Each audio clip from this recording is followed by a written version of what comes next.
일본 사이타마현에서 농가의 셋째 딸로 태어난 요코는 1971년에 고등학교를 졸업한 뒤 일본 담배 공업에 입사했습니다.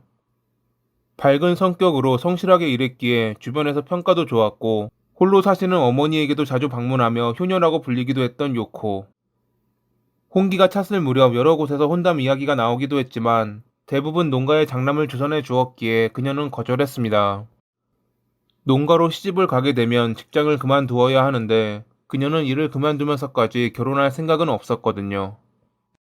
1997년 4월 18일, 그녀는 그날 일을 마치고 사람들과 모임을 가진 뒤 저녁 9시가 되어서야 거주하는 아파트 1층에 도착할 수 있었죠. 잠시 후 엘리베이터 문이 열렸고 요코는 안에 타고 있던 남성이 내리길 기다렸는데, 고개를 숙인 상태로 가만히 서 있던 남성은 내릴 생각이 없어 보였습니다. 남성이 잊은 물건이 있어서 다시 올라간다고 생각한 그녀는 엘리베이터에 탔고, 그와 동시에 남성은 그녀에게 몇 층으로 가냐고 물어보았습니다. 4층을 부탁한다고 말했던 그녀. 하지만 이상하게 남성은 다른 층을 누르지 않았습니다. 같은 층에 사는 주민들을 모두 아는 것은 아니었지만 남성과 같은 분위기를 풍기는 이웃을 본 적이 없었던 그녀는 조심스러워졌습니다. 엘리베이터가 상승하는 순간 남성이 내뱉은 "요코 씨 맞습니까? 라는 질문에 그녀는 더 불안해졌죠. 누군데 내 이름을 알지? 라고 생각하는 그녀에게 "나 기억하냐? 라고 말하며 고개를 들고 쳐다보았던 남성.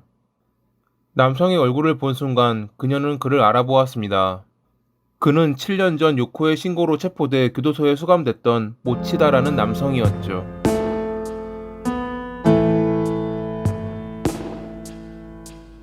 1942년 5월 15일, 일제강점기 시절 일본에서 경성으로 건너온 부모님 밑에서 오남매 중 차남으로 태어난 모치다. 종전 후 그는 가족과 함께 일본으로 돌아갔고 1958년에 중학교를 졸업한 뒤 영화관에 취직했습니다. 영사 기사가 되고 싶어 시작한 일이었지만 그는 간판 도장이나 종업원 등 그리 벌이가 되지 않는 일만 전전해야 했죠. 결국 돈을 더 벌기 위해 그가 선택한 것은 절도였습니다. 사고방식 자체가 일반인과는 달랐던 것입니다. 그렇게 절도로 시작된 나쁜 사람의 길은 끝내 살인까지 이어졌습니다. 1976년 8월, 히로시마현에 있는 한 스트릿 극장의 조명 담당자로 일했던 그는 시내 다방에서 마요미라는 여성을 만났습니다. 마요미가 가출 중이라는 것을 알게 된 그는 이를 이용해 그녀를 깨워 성관계를 맺었고, 일자리를 구해준다며 자신이 일하는 극장으로 데려갔지만 지배인은 그녀가 어리다는 것을 알고 돌려보냈죠. 집 없이 인근 모텔에서 살았던 모치다는 그녀와 같은 방을 쓰며 생활했는데, 벌이도 시원찮았던 그가 한 명을 더 데리고 살기에는 생활비가 모자랐습니다. 8월 중순경 그는 괜찮은 일자리를 찾아 오사카로 가자고 마요미에게 말했는데, 당시 그녀는 집으로 돌아갈 생각이었기에 그의 제안을 거절했습니다. 마요미가 단칼에 자신의 제안을 거절하자 모치다는 분노했고, 좋아했던 감정은 증오로 바뀌며 결국 그는 그녀를 살해했습니다. 범행 직후 그는 모텔을 빠져나와 도주했지만 2주 만에 체포되며 살인죄로 10년의 징역을 선고받았죠. 수감된 지 8년 만인 1984년 12월 20일에 가석방된 그는 부모님이 사는 후나바시시로가 여러 일을 전전했습니다. 하지만 무면허 운전을 하다 체포돼 수감되는 등 여전히 나쁜 사람의 길을 벗어나지 못했죠. 1989년 2월에 다시 가석방으로 교도소를 나온 그는 도쿄에 있는 건설회사 직원으로 일했는데, 직장 사람들은 그를 사람들과 잘 어울리지 못하는 타입이라고 표현했습니다. 그해 12월 19일 새벽에 길을 가던 중 택시에서 내리는 요코를 보았던 모치다. 처음 보는 여성이었지만 그녀에게 다가간 그는 인근에서 한잔하자고 권유했고, 당시 회식 자리가 끝나고 약간 취기가 올라있던 그녀는 그를 따라갔습니다. 그녀의 자택 인근에 있는 가게에서 새벽 2시까지 술을 마신 뒤 나온 그들. 모치다는 계속 그녀에게 어디에 사는지, 직장은 어디인지 등을 물어보았고, 그녀가 인근에 있는 A라는 아파트 단지에 살고 있다는 것을 알아냈죠. 취했으니 데려다 준다며 그녀의 거주지와는 반대로 안내한 그는 길을 잘 모르겠다며 인근 모텔에서 쉬다 가자는 멍멍수작을 부렸습니다. 거부 의사를 보이며 혼자 가겠다는 요코를 그는 뒤쫓았고, 어두운 길목에 들어섰을 때 그녀를 기절시킨 뒤 성폭행했죠. 그 뒤 가방을 훔쳐 달아났던 모치다는 며칠 뒤 지갑에 들어있던 그녀의 연락처로 협박 전화를 걸었습니다. 직장 동료들에게 성폭행당한 너의 비밀을 폭로하기 전에 오시마역 개찰구 부근에 10만 엔을 놔두라고 말했던 모치다. 만약 신고한다면 가만두지 않겠다고 말하며 그는 전화를 끊었지만 요코는 용기를 내 경찰서로 가 그를 신고했고, 약속한 날짜인 12월 29일에 오시마역에서 서성이던 모치다는 잠복 중인 경찰에게 체포돼 7년의 징역을 선고받았죠. 그는 당시 겉으로는 반성하는 모습을 보였지만 속으로는 요코를 원망하고 있었습니다. 범행을 저지른 것도 본인이었고 그래서 체포된 것인데, 그는 그녀가 자신을 신고했기에 체포된 것이라며 분노하고 있었죠.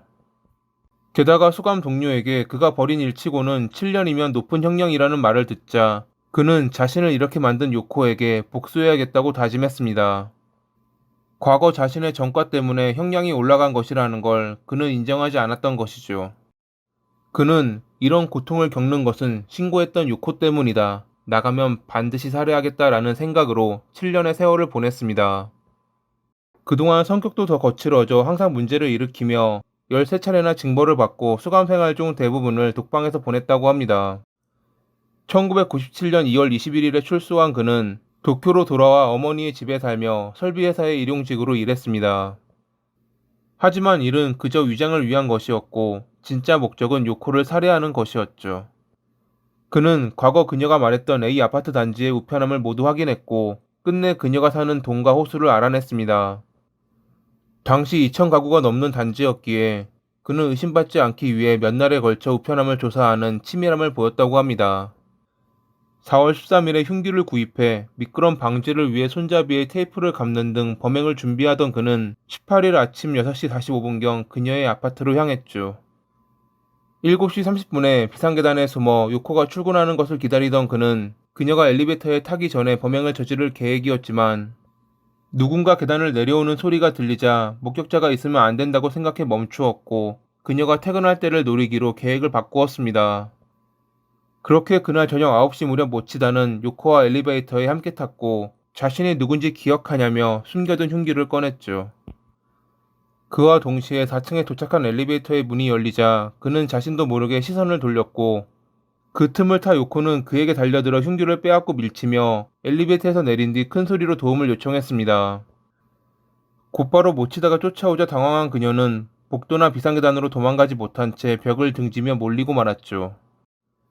떨고 있는 요코의 손에서 흉기를 빼앗은 모치다는 그녀를 살해하고 도주했습니다. 요코의 도움을 요청하는 소리를 들은 이웃 주민의 신고로 출동한 경찰은 범인이 그녀의 심장을 노렸던 것을 보고 원한에 의한 범행이라 판단.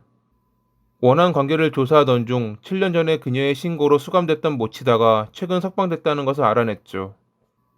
범행 당일 수상한 남성을 태웠는데 경찰이 보여준 모치다의 사진과 닮았다는 택시기사의 증언과 당시 남성이 앉았던 뒷좌석에서 발견된 혈흔이 현장에서 발견된 범인의 혈흔과 일치했다는 것 때문에 경찰은 그를 쫓았고 8일 뒤 일을 마치고 집으로 돌아오는 모치다를 체포할 수 있었습니다. 신문 중 그는 자신의 범행을 인정했지만 7년 전 일을 사과하러 유코를 찾아갔는데 갑자기 그녀가 소리를 질러 당황해 살해했다는 말도 안 되는 변명을 했습니다. 원한에 의한 범행이 아니라며 어이없게도 과실치사를 주장했던 것이죠. 검찰은 망언이나 하는 그에게 용의 주도한 준비 아래 이루어진 계획적 범행이라며 사형을 구형했습니다. 당시 한 명을 살해한 범인에게 검찰이 사형을 구형했다는 것은 일본 법조계에 있어 큰 이슈였습니다. 잠시 모치다의 재판에 관한 내용을 다루기에 앞서 제가 전에 다룬 적이 있는 나가야마 판결에 대해 짚고 넘어가겠습니다. 1968년에 4명을 살해했던 나가야마라는 사형수의 판결을 바탕으로 일본 재판부는 결과의 중대성에 있어 살해된 피해자의 수를 강조하며 피해자가 1명일 경우 대부분 무기징역 이하, 2에서 3명일 경우 사형이 원칙이 돼 정상 참작이 가능하지만 4명 이상일 경우 참작 사유를 배제하고 사형을 선고합니다. 이런 나가야마 판결을 직접적으로 기준이라고 정하지는 않았지만 일본 법조계에선 지금까지 이를 바탕으로 살인죄에 대해 다루고 있죠. 그러한 가운데 검찰은 1명을 살해한 모치다에게 사형이라는 법정 최고형을 구형한 것입니다. 물론 전에도 1명을 살해했지만 그것이 유괴, 몸값, 생명보험금이 목적인 악랄한 범죄였기에 사형을 선고했던 사례가 있긴 했습니다. 하지만 모치다처럼 원한에 의해 1명을 살해한 것으로 사형수가 된 이는 없었죠. 재판에서 모치다의 변호인은 그가 범행 당일 피해자를 만나기 전까지 살해할 마음이 서지 않았는데 흉기를 빼앗기는 바람에 혼란 상태에 빠져 이대로 가다가는 자신이 살해될지 모른다고 생각해 그녀를 공격한 것이라며 범행 당시 심신상실 혹은 심신모약 상태였다고 주장, 선처를 요구했습니다. 미리 흉기를 준비했던 점에서 살해가 있었다는 것을 증명하고 있는데 저런 어이없는 변호인의 주장은 많은 이들을 분노케 했죠. 하지만 사람들을 더 분노케 한 것은 모치다가 재판 중 했던 진술이었습니다. 그는 유족분들에게 죄송하고 요코에게 미안하긴 하지만 이런 상황까지 온 것은 그녀에게도 책임이 있다며 보통 낯선 남자가 말을 걸면 경계를 했어야지 같이 술을 마셨던 그녀에게도 문제가 있는 것이라고 말한 것입니다. 분명 나랑 통화할 때 경찰에 신고하지 않겠다고 했는데 신고했다. 이는 나를 배신한 행위라고 자신의 범행 동기를 피해자에게 책임 전가했던 모치다. 이 때문에 방청석에서 많은 이들이 울분을 토하며 소리 질렀고 재판장은 곤혹스러워하며 소란을 피우면 퇴정시킨다는 말을 하기도 했죠.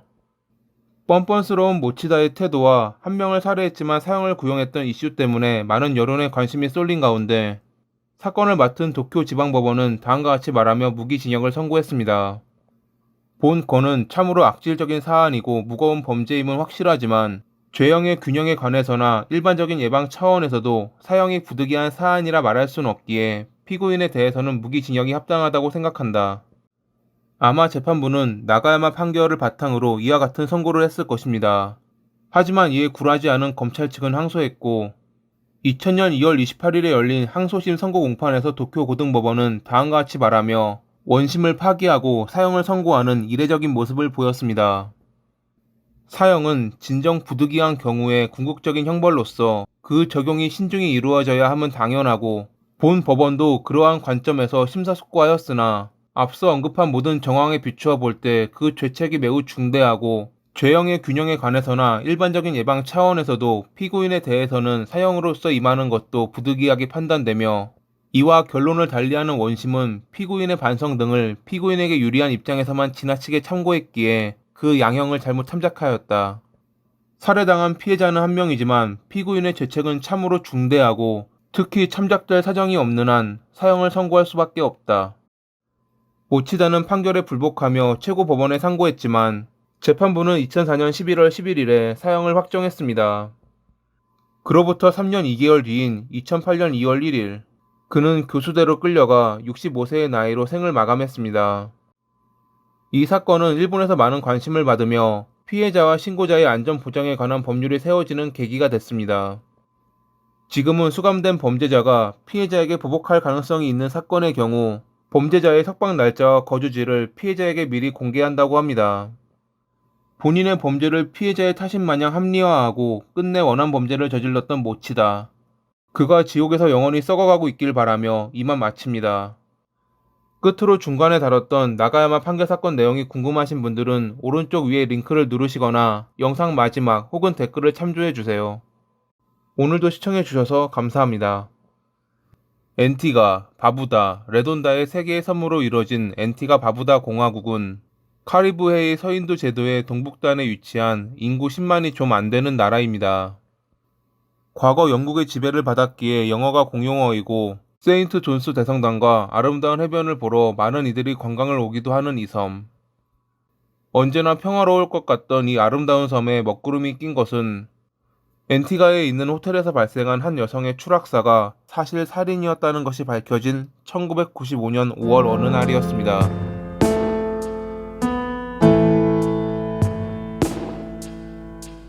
1941년 10월에 미국 일리노이주 철도회사 직원인 아버지와 회계사로 일하는 어머니 사이에서 태어난 존 바우만. 첫 아들이 유아기 때 사망했기에 어머니는 존을 매우 아꼈습니다. 두 딸을 낳고 마지막에 얻은 아들을 어머니는 사랑으로 키웠고 그 역시 별다른 말썽을 일으키지 않고 평범하게 자랐습니다. 성인이 되었을 때 해병대에 입대한 그는 베트남을 2번이나 지원해 다녀오기도 했죠. 덩치가 크고 항상 두꺼운 태안경을 쓴 그를 사람들은 병이라고 불렀다고 합니다. 1964년에 한 여성과 결혼해 3명의 딸을 가지며 가정을 꾸렸던 그는 경비원, 경찰관을 비롯해 여러 일들을 경험했습니다. 1970년 7월 26일 한 경찰관이 윌 카운티의 클럽에서 총에 맞아 사망하는 사건이 발생합니다. 경찰은 유력 용의자로 존을 지목했죠. 피해자는 존과 오랜 친구였는데 얼마 전에 존의 아내와 그가 바람을 피우다 들켰고, 이에 분노한 존이 피해자를 살해했을 가능성이 높다는 것이 경찰의 생각이었습니다. 하지만 범행 흉기가 389경 권총이라는 것만 알아냈을 뿐 존이 범인이라는 증거가 없었기에 그는 결국 기소되지 않았습니다. 그로부터 14년 후인 1984년, 911 센터로 캠핑을 위해 장비를 정비하던 중 아내가 사망했다는 신고가 들어옵니다. 신고자는 존이었죠. 그는 아내가 갑자기 난로에 걸려 넘어졌는데 안에 남아있던 휘발유로 인해 화재가 발생했고, 당황한 아내가 선반에 목을 부딪혀 사망했다고 주장했습니다. 하지만 그녀가 먼저 목에 부상을 입은 뒤 화상을 입었다는 검시 결과 때문에 경찰은 그가 거짓말을 하고 있다고 의심했습니다. 게다가 최근에 그의 아내가 이혼을 원했다는 것을 알게 된 경찰은 사건을 살인사건으로 전환하고 존을 유력 용의자로 체포했죠. 이번에는 재판까지 가긴 했지만 결국 그는 증거 불충분으로 무죄를 선고받고 풀려났습니다. 첫 번째 아내가 사망하고 몇 년 뒤 존은 싱글 모임에서 벨러리를 만났습니다. 당시 4명의 성인 자녀를 둔 벨러리는 대기업의 고객 서비스 담당 부서에서 22년 동안 일했던 성실한 여성으로, 그녀는 존의 과거를 알고 있었지만 1991년 2월에 결혼식을 올렸습니다. 우연히 겹쳤을 뿐 그가 그런 짓을 벌였을 리는 없다고 생각했거든요. 1995년 5월에 둘은 앤티가 바부다로 여행을 왔습니다. 당시 그들이 묵었던 로얄 앤티구안 호텔의 예약 담당 직원에게 존은 기억에 남는 손님이었습니다. 3박 4일 동안 머무를 예정이라는 그는 2인실을 예약했지만 이상하게 마지막 날은 1인실로 해달라고 요청했기 때문이었죠. 여행의 마지막 밤이었던 5월 27일, 그날 저녁 벨러리는 호텔 옥상에서 떨어져 사망했습니다. 당시 옥상에는 존과 그녀 둘뿐이었습니다. 어찌된 일인지 묻는 경찰에게 존은 둘이 연애 편지를 주고받던 중 아내가 중심을 잃고 40cm인 난간에 걸려 넘어진 실족사라고 주장했습니다. 벨러리는 건물 측면으로부터 4.26m 떨어진 위치에서 발견됐는데 8층 옥상에서 지면에 닿기까지 2.48초가 걸렸을 것이라고 합니다. 난간에서 실족했을 경우 이 짧은 시간에 누군가에게 힘을 받지 않는 한, 즉 누가 밀지 않았다면 도달하기 힘든 거리라는 전문가의 주장에 검찰은 존을 살인죄로 기소했습니다. 최근 존과 벨러리 사이에 갈등이 있었던 점, 고소공포증을 앓고 있던 그녀가 옥상에 갔더라도 그리 낮은 난간 근처에 갔을 리가 없다는 아들의 증언, 벨러리 체내에서 발견된 과도한 양의 알코올, 평소 돈을 아끼던 존이 20만 달러, 하나로 약 2억 5천만 원에 해당하는 그녀의 생명보험에 가입했던 점, 호텔 2인실을 예약했지만 마지막 날은 1인실로 예약했던 점, 그 밖에도 맞은편에서 우연히 벨러리가 떨어지는 장면을 보았던 목격자의 그녀가 밀려난 것처럼 보였다는 진술로 인해 재판은 존에게 불리하게 돌아갔습니다. 1996년 4월에 배심원단은 만장일치로 유죄를 판결했고 판사는 존에게 사형을 선고했습니다. 그는 항소했지만 2000년 5월 31일에 마지막 항소가 기각되자 감옥에서 스스로 목숨을 끊었다고 합니다. 과연 존이 3명을 살해한 살인마인지 아니면 이 모든 것이 우연의 일치인지는 끝내 알 수 없게 되어버린 사건. 결국 모두에게 슬픈 결말이 되어버린 이러한 사건들이 더 이상 일어나지 않기를 바라며 이만 마칩니다. 오늘도 시청해주셔서 감사합니다. 스토킹이란 타인의 의사에 반하여 다양한 방법으로 타인에게 공포와 불안을 반복적으로 주는 행위를 말합니다. 우리는 가끔 뉴스를 통해 스토킹 범죄에 관한 이야기를 접하고는 하는데 그 중에는 강력범죄로 이어지는 경우가 종종 발생하고는 하죠. 특히 과거에는 경찰의 안이한 대처로 피해를 보는 이들이 많았습니다. 일본에 사는 안나 역시 그러한 피해자들 중 한 명이었습니다. 전 남자친구에게 스토킹 당하고 있던 그녀는 이를 경찰에 알렸지만 그들의 안이한 대처로 할머니와 어머니를 잃고 말았죠.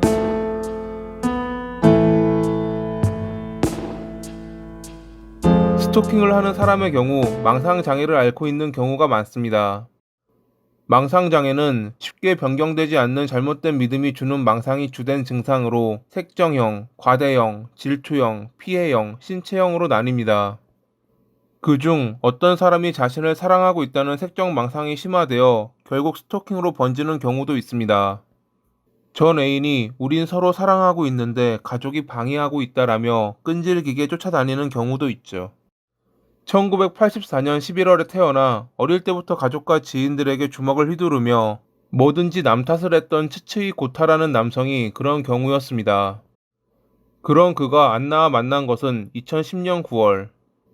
일 때문에 일본 지바현 나라시노시에서 홀로 자취하던 안나는 인터넷 사이트를 통해 친해진 고타와 만나게 되었습니다. 당시 고타는 백수였지만 말주변이 좋고 친절했기에 안나의 관심을 끌었고 2011년 5월부터 둘은 안나의 자취방에서 동거를 시작했습니다. 하지만 동거를 시작하자마자 고타는 안나의 메일을 훔쳐보거나 가족들이나 지인들과 연락할 때는 자신이 보는 앞에서 하라는 등 변한 모습을 보였습니다. 사실 이것이 그의 진짜 모습일 줄은 안나는 동거하기 전까지 전혀 상상도 못했을 것입니다. 근무 중인 안나에게 10분 간격으로 자신에게 전화하게 하고 남성 손님이 왔을 때는 직접 응대하지 말고 전화로 하라고까지 했던 고타. 안나가 지시를 어기면 그는 주먹을 휘둘렀고 만약 자신에게 도망간다면 친구는 물론 가족들까지 가만두지 않겠다며 협박했습니다. 안나가 거의 연금 상태로 매일 괴롭힘 당하며 무단 결근하는 날이 늘자 지인들이 걱정하기도 했지만 고타의 감시로 도움 요청은 불가능했습니다. 하루는 안나가 나가사키현 사이카이시에 있는 본가에 내려가야 되는 일이 있었는데 고타는 너무 멀어 따라갈 수 없었기에 며칠에 걸쳐 그녀의 입단속을 시켰습니다. 오랜만에 본 안나가 얼굴에 든 멍을 화장으로 감추고 가족 식사 중에도 계속 휴대전화만 응시하고 있자 안나의 언니는 동생에게 무슨 문제가 생겼다는 확신이 섰고 이를 아버지에게 의논해 그녀의 자취방까지 동행했죠. 이미 안나에게 연락받은 고타는 사라진 뒤였지만 자취방에는 과거 그녀가 당했던 폭력의 흔적들이 곳곳에 남아있었다고 합니다. 결국 다그치는 가족들에게 안나는 모든 것을 털어놓았고 그녀의 아버지는 나가사키현과 지바현의 경찰서에 연락해 형사와 상담했습니다. 두 현경의 협력하에 안나는 본가인 나가사키로 돌아갔고 지바현에 있던 고타는 2011년 10월 30일에 임시 동행으로 연행됐죠. 안나의 아버지는 그와 더 이상 마주하기도 싫었기에 다시는 접근하지 않겠다는 서약서를 받아내며 마무리 지었습니다.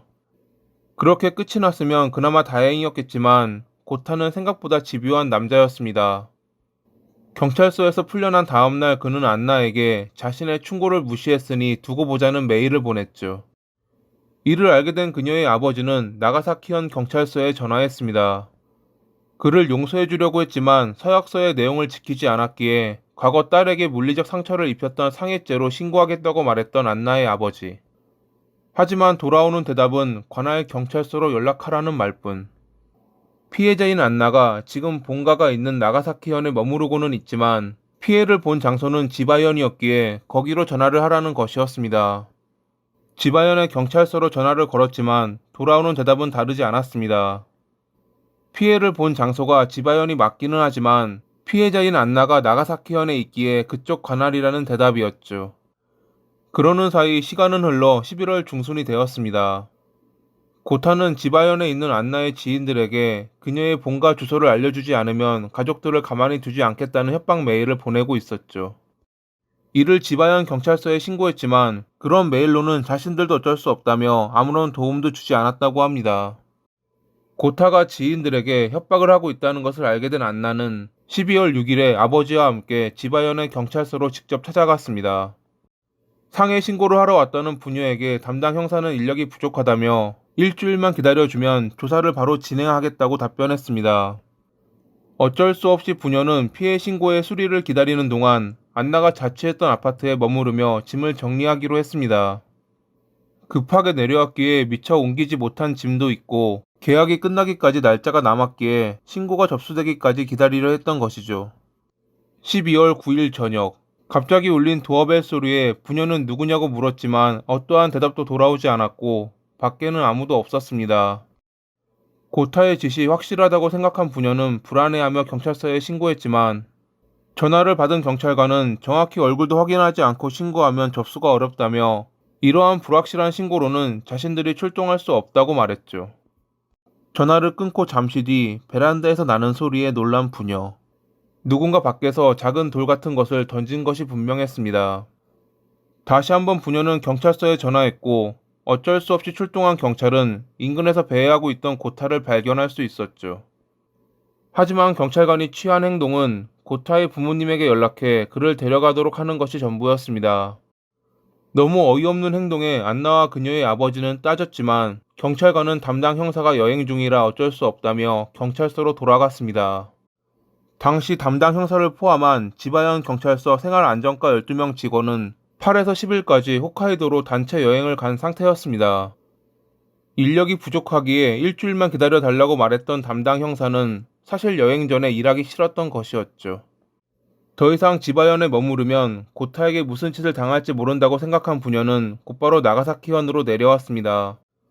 12월 14일, 스토킹 문제로 부모님과 갈등을 겪던 고타는 아버지에게 주먹을 휘둘렀고 용서하지 않겠다는 아버지를 피해 가출했습니다.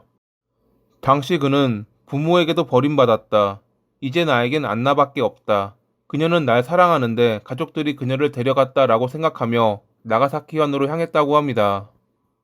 고타의 아버지는 아들이 사라졌다고 지바현의 경찰서에 알렸지만 담당 형사는 이러한 내용을 나가사키현 경찰서에 전달하지 않았습니다.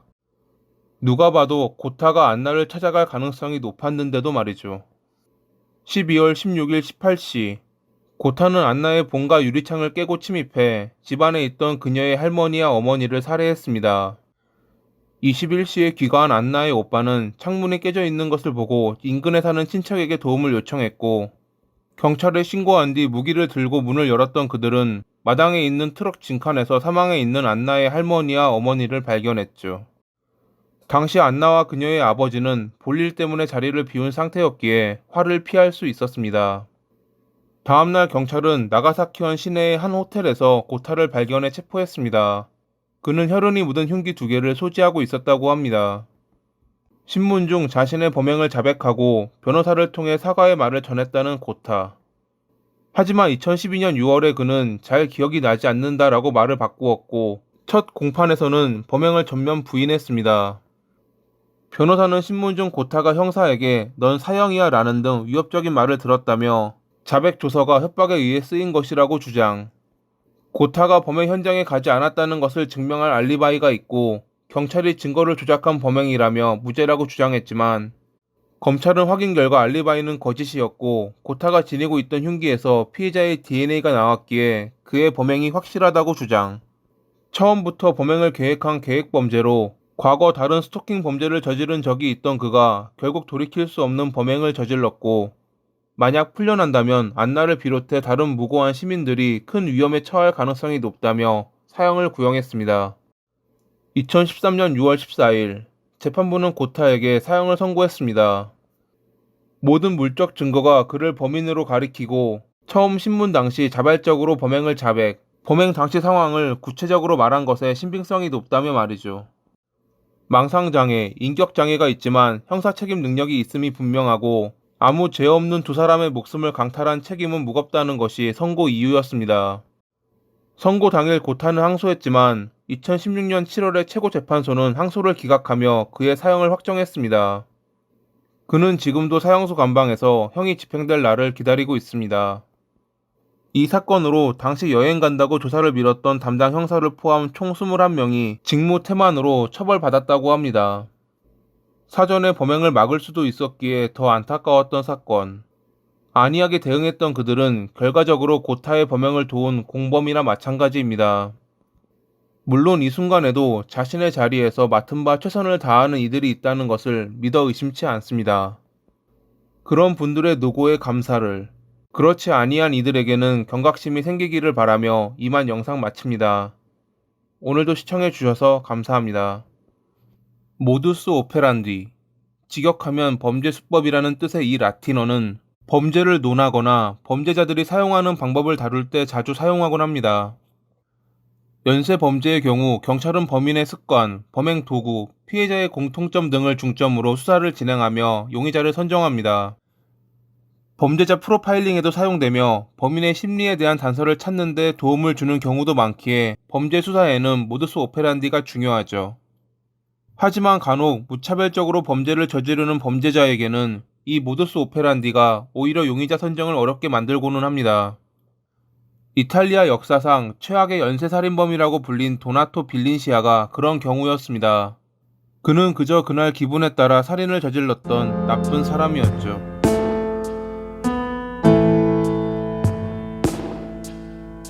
1951년 7월 10일 이탈리아 포텐차에서 사무원인 아버지와 가정주부인 어머니 밑에서 둘째 아들로 태어난 도나토.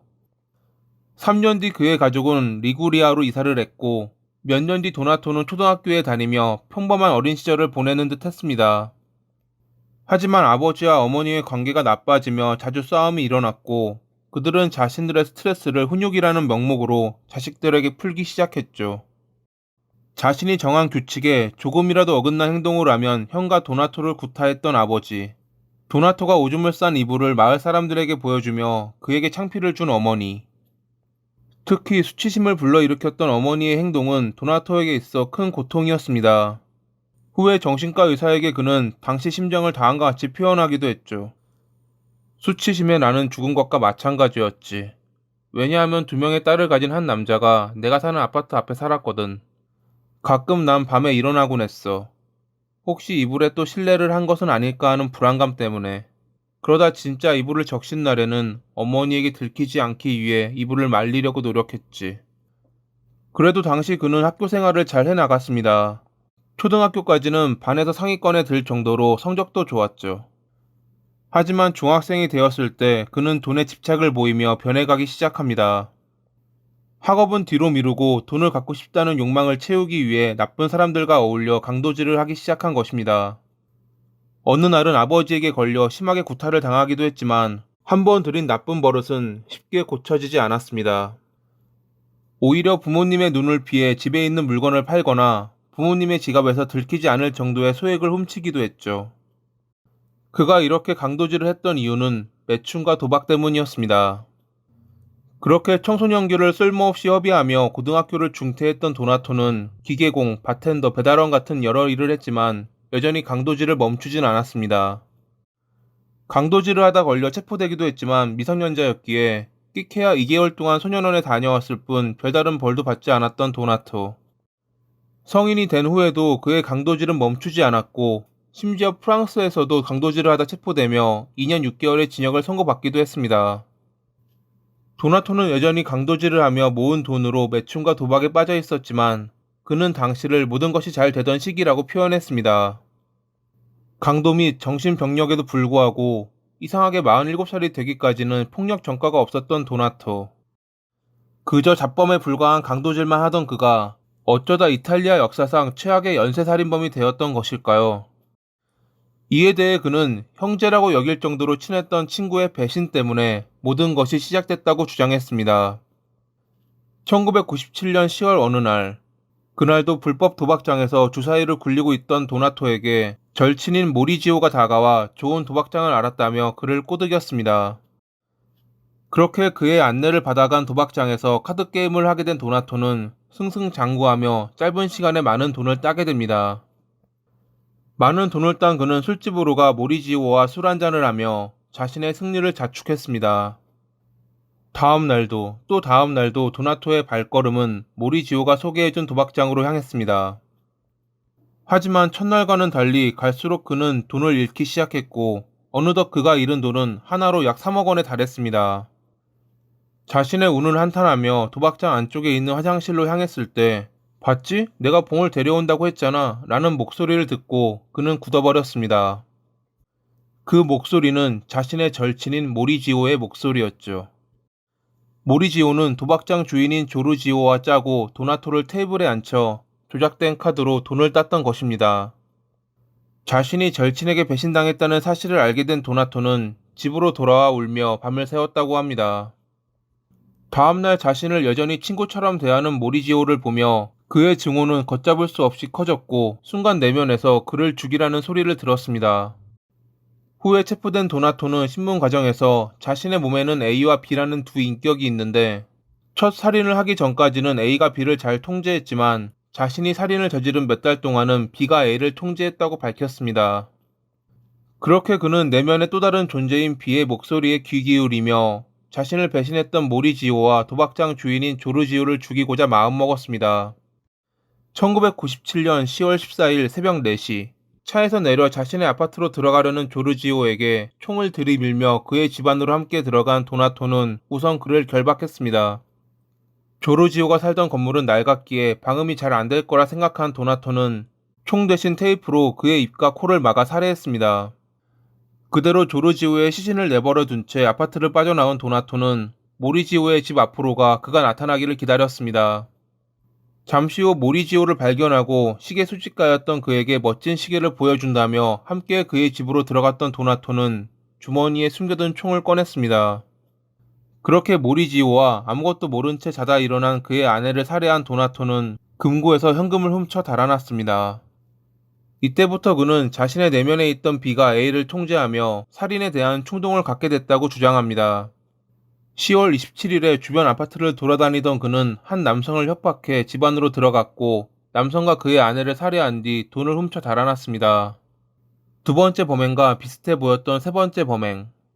하지만 총알을 개조해 범행을 저질렀기에 당시 경찰은 동일범의 소행이라고 생각하지 않았다고 합니다. 심지어 그의 첫 범행을 경찰은 피해자가 심장마비로 사망했다고 결론 내렸기에 도나토가 당시 용의 선상에 오르는 일은 없었습니다. 1998년 3월 20일까지 반년도 채 되지 않는 기간 동안 그의 손에 총 11명이 사망했습니다.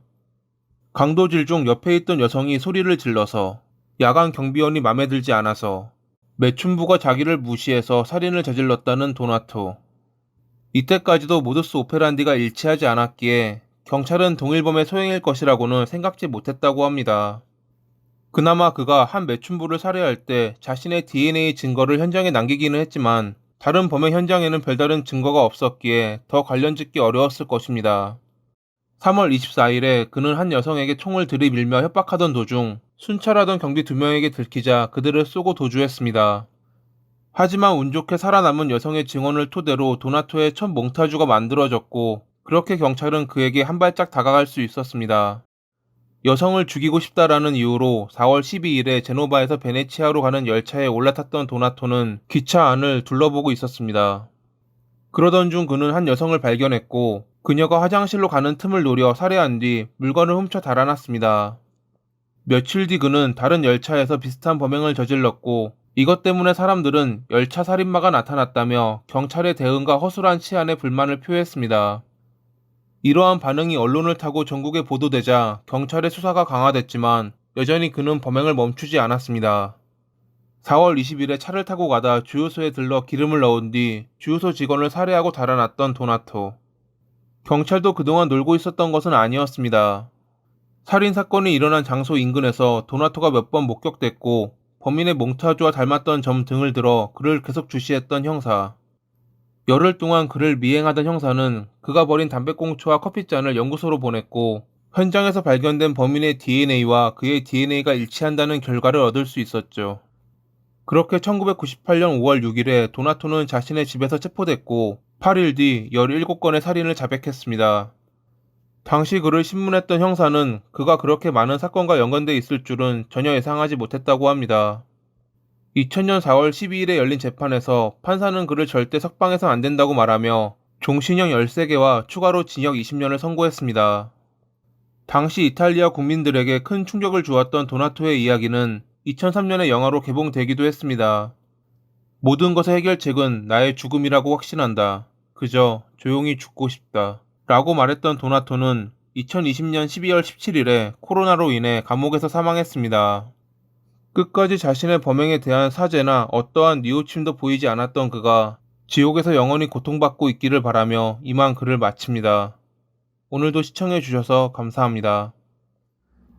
독일 출신의 하프는 1960년대 중반에 미국 스탠퍼드 대학에서 수잔을 만났습니다. 같은 독일 출신의 서로 통하는 구석이 있었던 둘은 금방 연인 관계로 발전했고 1970년에 결혼하게 됐죠. 지질학 박사학위를 취득하고 뉴햄프셔주 해노버에 위치한 다트머스 대학교의 교수가 된 하프. 같은 대학교에서 독일학부의 학장으로 비교 문학을 가르쳤던 수잔. 교육에 열정적인 그들은 학생들 사이에서 인기가 많았다고 합니다. 세월이 흘러 은퇴를 이야기하며 어떠한 노년을 즐길지 고민하던 그들에게 불행이 닥친 것은 2001년 1월 27일.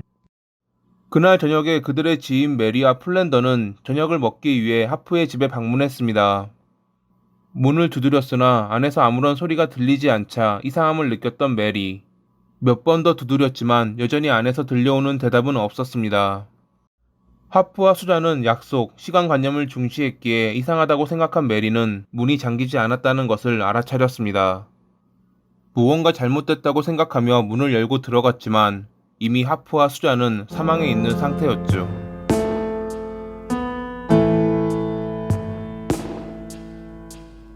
서재에 쓰러져 있던 하프, 부엌에 쓰러져 있던 수잔. 신고를 받고 출동한 경찰은 그들의 몸에서 자상을 발견했습니다. 처음에는 집안에 있던 골동품들을 비롯해 비싼 귀금속들이 그대로 있었기에 경찰은 하프와 수잔이 싸웠을 가능성에 대해서 생각했지만 흉기가 현장 어디에서도 발견되지 않자 타살이라 확신하며 조사에 임했죠. 서재에는 하프가 앉아 있었던 것으로 보이는 뒤집혀 있는 의자 하나와 맞은편에 2개의 다른 의자가 놓여 있었습니다. 구도로 보아 2명이 하프와 이야기를 나눴을 것이고 강제 침입의 흔적이 없었던 것으로 보아 면식범일 확률이 높았죠. 범인은 먼저 서재에서 하프를 살해한 뒤 도망가던 수잔을 부엌까지 쫓아가 살해하고 도주한 듯 보였습니다. 아무것도 사라진 것이 없다고 판단한 경찰은 원한 가능성을 두고 조사했지만 지역사회에서 존경받으며 정년 퇴임을 준비하는 그들에게 원한을 가질 만한 이는 없어 보였습니다. 경찰은 의심스러운 용의자들을 몇몇 지목하긴 했습니다. 사건이 발생한 날 마을을 떠났던 남성, 며칠 전 하프와 작은 논쟁을 벌였던 나이프를 모으는 것이 취미인 대학생. 그 밖에도 몇몇 이들이 경찰의 신문을 받았지만 모두 알리바이가 확실했죠. 이제 경찰은 현장에 남겨진 증거에 집중했습니다. 현장에 범인이 남긴 증거는 발자국 하나와 길이가 좀 긴 칼집 2개. 조사 결과 발자국은 부츠, 칼집은 군용 나이프로 확인됐습니다. 칼집에서 지문이 발견됐지만 범인은 전과가 없었는지 경찰 데이터베이스에 등록된 이들과 일치하는 이는 없었죠. 범행이 발생한 시간이 오전이었고 발자국이나 칼집을 남겼다는 것 때문에 경찰은 범행에 미숙한, 즉 초짜의 범행이라 생각했습니다. 의자의 위치 또한 즉석에서 자리 잡힌 듯한 느낌이 들었기에 하프와 수잔에게 있어 범인은 갑자기 찾아왔지만 의심 없이 집 안으로 들여보내도 될 사람이었을 것입니다. 하지만 지인 중에는 범행을 저지를 만한 사람이 보이지 않았기에 안면이 없더라도 하프의 경계를 낮출 만한 이들을 중심으로 조사했던 경찰. 어느덧 조사 범위는 청소년에게까지 확대되고 있었습니다. 경찰은 모든 가능성을 염두에 두고 있었던 것이죠. 한편 조사를 하던 경찰은 범인이 귀금속은 가져가지 않았지만 하프의 지갑을 가져갔다는 것을 발견했습니다. 강도의 가능성이 커지자 경찰은 현장의 기본 내용들을 대중에게 공개했지만 여전히 범인에 대한 실마리는 잡히지 않고 있었죠. 결국 경찰은 FBI에 도움을 요청했고 얼마 뒤 그들은 범인이 현장에 놔두고 간 칼집의 판매처를 알아낼 수 있었습니다. 범행이 일어나기 전 2개의 군용 나이프를 인터넷으로 구매했던 흔적을 찾은 것입니다. 이를 구매했던 이는 하프의 집으로부터 약 30km 떨어진 위치에 사는 파커라는 남성이었습니다. 하지만 경찰을 마주한 파커는 자신이 그런 것을 구매한 적이 없다고 주장했죠. 분명 그의 신용카드가 사용됐는데 본인은 절대 사지 않았다는 주장. 결제가 이뤄진 시간에 그가 일하고 있었다는 것이 밝혀지자 경찰 역시 당황해했습니다. 카드는 분명 파커의 지갑에 있었습니다. 그렇다면 이것은 그의 지갑에 손을 댄 누군가가 있다는 것이었죠. 그것은 금세 밝혀졌습니다. 파커의 아들인 16살의 제임스가 아버지의 카드를 훔쳐 칼을 구매했던 것입니다. 경찰의 질문에 제임스는 친구인 로버트와 둘이 암벽 등반을 하러 가기 위해 샀는데 너무 무거워 사용하지 못했고 한 상점에서 만난 남자에게 $60에 되팔았다고 주장했습니다. 로버트 역시 경찰의 질문에 제임스와 똑같은 대답을 했죠. 하지만 오히려 그것이 문제였습니다. 그들을 신문했던 조사관은 둘의 대답이 토시 하나 틀리지 않고 정확하게 일치하는 것을 보고 사전에 말을 맞췄다는 것을 알아차렸거든요. 추가 신문을 위해 경찰서로 데려와 지문까지는 채취할 수 있었지만 어린 나이에 전과가 없고 경찰에 협조했기에 금방 풀려났던 그들. 경찰은 로버트의 집에서 범행 현장에 남아있던 발자국과 일치하는 부츠를 발견해 지문 감식과 더불어 법의학 의뢰를 맡겼는데 그 사이 제임스와 로버트는 도망쳤습니다. 인근 트럭 정류장에서 운전사들에게 캘리포니아까지 태워달라고 부탁하던 모습이 두 소년의 마지막 모습이었죠. 로버트의 침실에서 범행에 사용된 흉기가 발견됐고 지문과 부츠 역시 범인의 것과 동일하다는 결과가 나오자 곧 그들은 지명수배됐습니다. FBI는 캘리포니아로 가는 길목에 있는 트럭 회사와 경찰들에게 히치하이크를 하려는 두 소년에 대한 정보를 전달했고 얼마 뒤인 2월 19일에 인디애나주 스파이스랜드의 지역 보안관은 두 소년을 체포할 수 있었습니다. 트럭 운전사들끼리 하는 무전 주파수를 맞추어 듣던 중 한 트럭 운전사가 캘리포니아로 가려는 두 소년이 있다며 그쪽으로 가는 사람이 있는지 물어보는 무전을 들었던 보안관. 그는 곧바로 트럭 운전사 행세를 하며 자신이 마침 근처이고 캘리포니아까지 간다며 만날 장소를 정했고 그와 동시에 지원을 요청했습니다. 보안관의 예상대로 두 소년은 제임스와 로버트였죠. 뉴햄프셔주로 송환된 그들은 두 건의 1급 살인 혐의로 기소되는 동시에 성인 인증 심리를 받아야 했습니다. 둘 다 성인이 아니었기에 범행에 관해 성인으로서 재판을 받을 수 있는지를 결정하기 위한 것이었죠.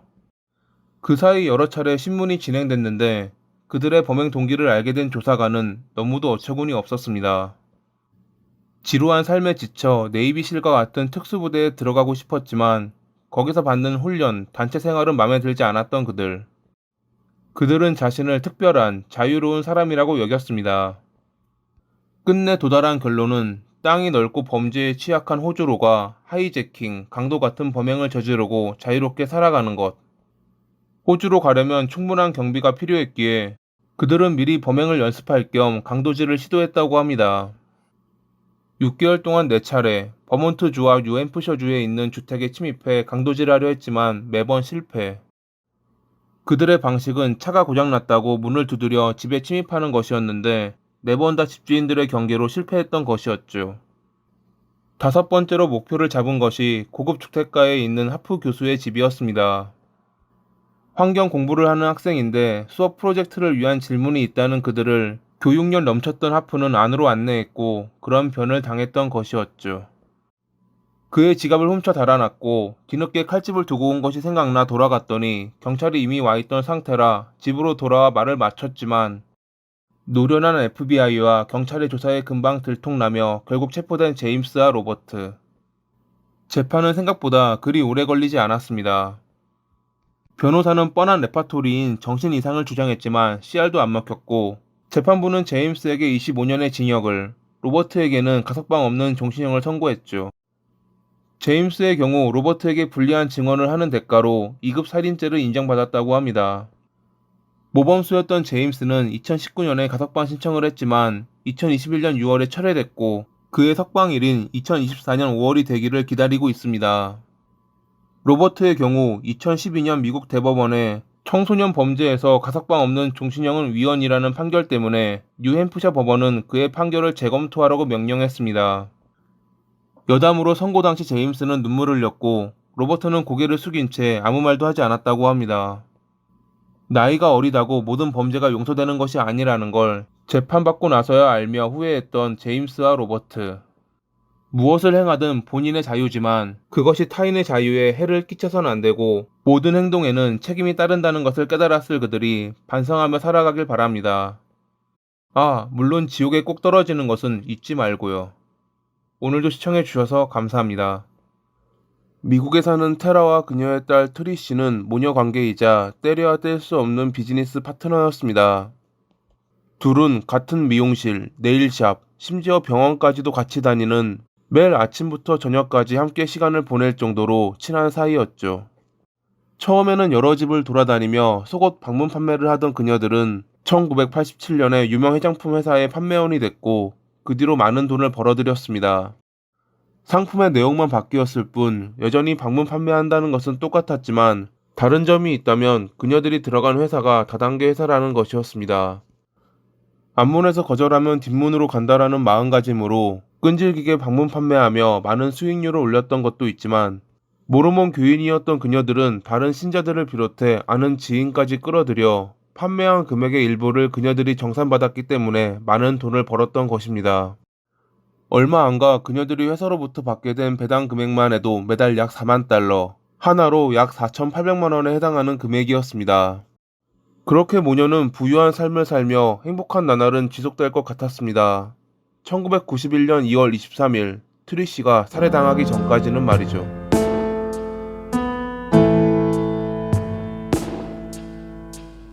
트리시는 남편인 댄이 직장을 그만두기를 원했습니다.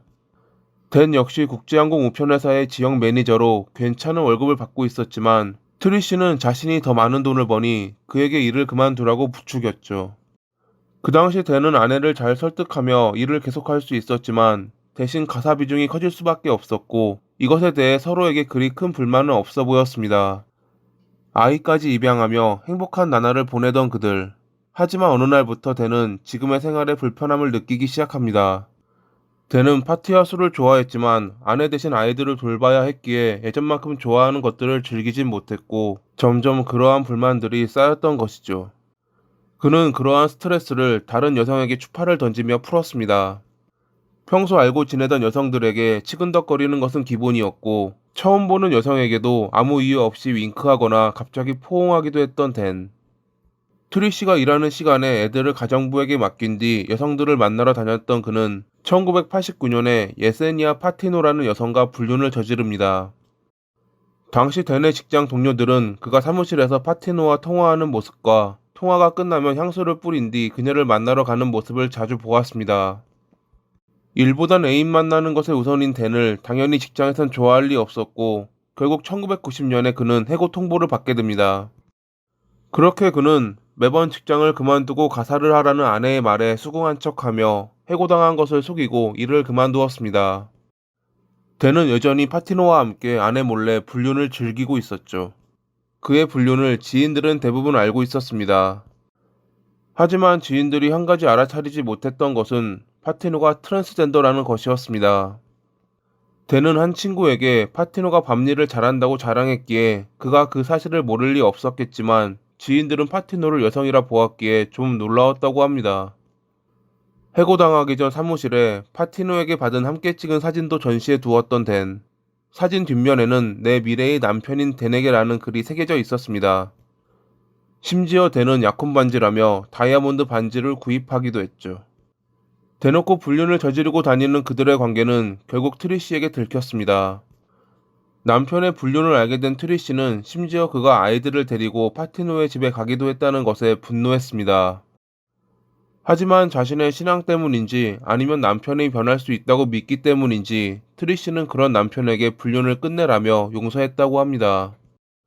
그렇게 댄은 1990년 11월에 파티노에게 전화를 걸어 헤어지자 전했고 다시 모든 것은 원점으로 돌아온 듯 보였습니다. 3개월 뒤인 1991년 2월, 댄과 트리시는 멕시코로 가족 여행을 가게 됩니다. 트리시는 그리 원하지 않았지만 댄의 강요로 결국 가게 된 가족 여행이었죠. 콘도에 도착한 다음날 가족들과 함께 드라이브를 준비하고 있던 댄에게 트리시는 피곤하다며 혼자 남아 쉬겠다고 말했습니다. 그렇게 아이들만 데리고 출발하려는 찰나 댄은 여권을 두고 왔다며 아이들을 차에 남겨둔 채 콘도로 들어갔는데 15분이 지나도 돌아오지 않자 딸 마샤는 차에서 내렸고 그와 동시에 댄이 나타났습니다. 마샤는 자기도 그냥 엄마와 콘도에 남겠다며 안으로 들어가려 했지만 댄은 그녀에게 운전을 시켜주겠다고 꼬드겨 함께 밖으로 향했죠. 그날 저녁이 되어서야 그들은 콘도로 돌아왔고 방에서 피를 흘리며 의식을 잃은 트리시를 발견했습니다. 인근 콘도에 머물던 의사가 곧바로 달려왔지만 상황이 심각했기에 그는 곧바로 구급차를 불렀습니다. 당시 댄은 아내가 구급차에 실려가는 모습을 지켜보고 있었고 콘도에 남아 20분이 지나고 나서야 병원으로 향하려 했습니다. 하지만 콘도로 오는 경찰을 발견하고 다시 콘도로 돌아가 상황을 설명한 뒤에야 트리시가 있는 병원으로 갔던 댄은 그녀가 결국 사망했다는 이야기를 듣게 됩니다. 누군가의 공격으로 사망한 것으로 보였던 트리시. 범인은 그녀의 지갑에 있던 약간의 돈과 결혼 반지만 훔쳐갔습니다. 경찰이 현장을 조사해야 했기에 댄은 아이들을 데리고 인근 모텔로 짐을 옮겼는데 모든 것을 전해들은 모텔 주인은 이상한 점을 발견했습니다. 아내를 잃은 댄이 전혀 슬퍼하지 않고 오히려 관광객처럼 웃고 있는 모습이었죠. 한편 딸이자 사업 파트너였던 트리시의 죽음을 전해 들은 테라는 쓰러지며 병원에 실려가기도 했습니다. 트리시의 생명보험금으로 댄이 100만 달러, 하나 약 12억이 넘는 돈을 수령받게 된다는 것을 알게 된 경찰은 그를 주목했습니다. 그를 의심하며 경찰은 여러 질문을 했지만 언제나 댄의 대답은 한결같았습니다. 제 변호사의 조언에 따라 저는 답변하지 않을 수 있는 수정헌법 제5조의 권리를 주장합니다. 댄의 과거를 조사하던 경찰은 파티노와 불륜을 저질렀다는 사실을 알아냈고 그녀가 이번 사건과 밀접한 관계가 있으리라 생각하며 그녀를 신문했습니다. 신문 과정 중 그녀의 지갑에서 트리시의 결혼 반지를 발견했던 경찰. 그녀는 사건 당일 멕시코에 있었던 것은 맞지만 살인 사건에 대해선 부인했습니다. 그 반지 역시 해변에서 만난 남성이 팔고 있길래 샀다고 주장했던 파티노. 하지만 당시에는 이 반지가 트리시의 것이라는 걸 확인하는데 시간이 좀 걸렸기에 파티노는 그 사이에 풀려나 달아난 상태였죠. 경찰은 곧바로 그녀를 수배했고 언론에서도 이 사건을 다루며 1991년 12월에 결국 파티노는 체포됐습니다.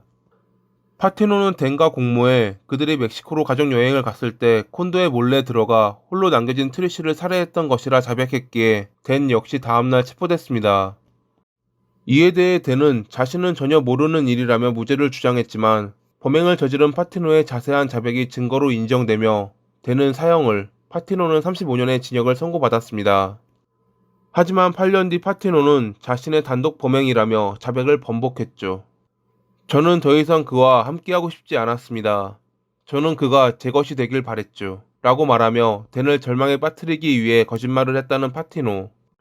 실제로 댄의 경우 살인을 저질렀거나 공모를 했다는 물적 증거는 존재하지 않았고 정황 증거와 파티노의 자백으로 인해 공범이 되며 사형 선고를 받았던 것이기에 8년이 지난 뒤 자신의 자백을 번복했던 파티노로 인해 댄의 재판은 다시 열리게 됐습니다. 2001년에 열린 새로운 재판에서 파티노는 다시 한번 자신의 자백을 번복하며 그가 공범이라 주장했습니다. 결국 배심원단은 댄에게 다시 유죄를 판결했고 무죄를 기대하던 그는 사형에서 종신형으로 감형된 것에 만족해야 했습니다. 테라는 파티노에게 당신이 다른 사람들처럼 피해자라고 생각한다는 편지를 써 딸을 죽인 것을 용서한다고 했던 것으로 보아 그녀는 트리시를 살해했던 파티노보다 모든 것의 시작점인 댄을 더 증오했던 것으로 보입니다.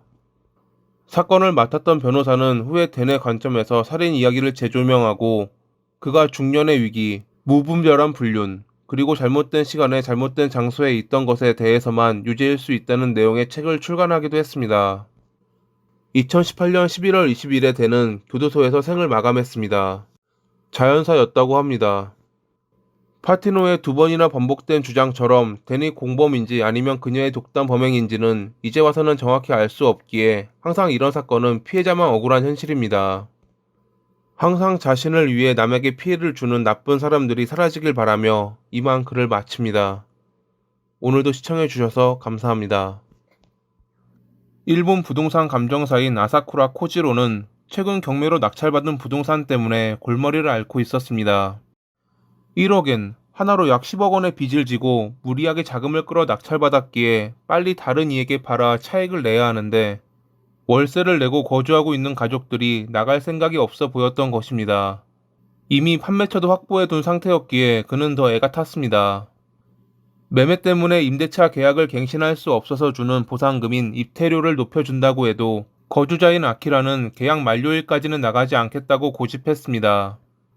아사쿠라가 포기하지 않고 계속 찾아가 입퇴료를 더 높여줄 테니 나가달라 하자 아키라는 성의를 보이라며 기본 입퇴료의 수십 배에 달하는 금액을 요구했습니다. 상식을 벗어난 입퇴료를 요구하는 것에 아사쿠라는 자신이 당했다는 것을 깨달았죠. 사실 그가 낙찰받은 이 땅은 부동산 감정사라면 꺼리는 물건이었습니다. 당시 일본 민법은 저당권이 설정되더라도 토지의 경우 5년, 건물의 경우 3년까지 단기 임대차가 우선순위였기에 일반적인 부동산 감정사라면 거주자가 있는 물건의 경우 계약 날짜를 확인하고 사전에 입퇴료를 합의한 뒤 구매를 결정하는 것이 보통이었죠. 하지만 아사쿠라는 거주자에 대해선 소유주가 퇴거 명령이 가능하다는 것을 곁다리로 주워들었기에 이번 토지가 경매로 나온 것을 발견하고 빚을 내 낙찰에 성공했던 것입니다. 거주자에게 입태료를 주어도 하나로 대략 2억 원 정도의 이익을 챙길 수 있었기에 구입했던 토지. 하지만 아키라는 상식 밖의 입태료를 요구했고, 그제서야 아사쿠라는 자신의 어리석음을 깨달았습니다. 결국 그가 선택한 방법은 아키라 일가를 모두 없애버리는 것이었죠.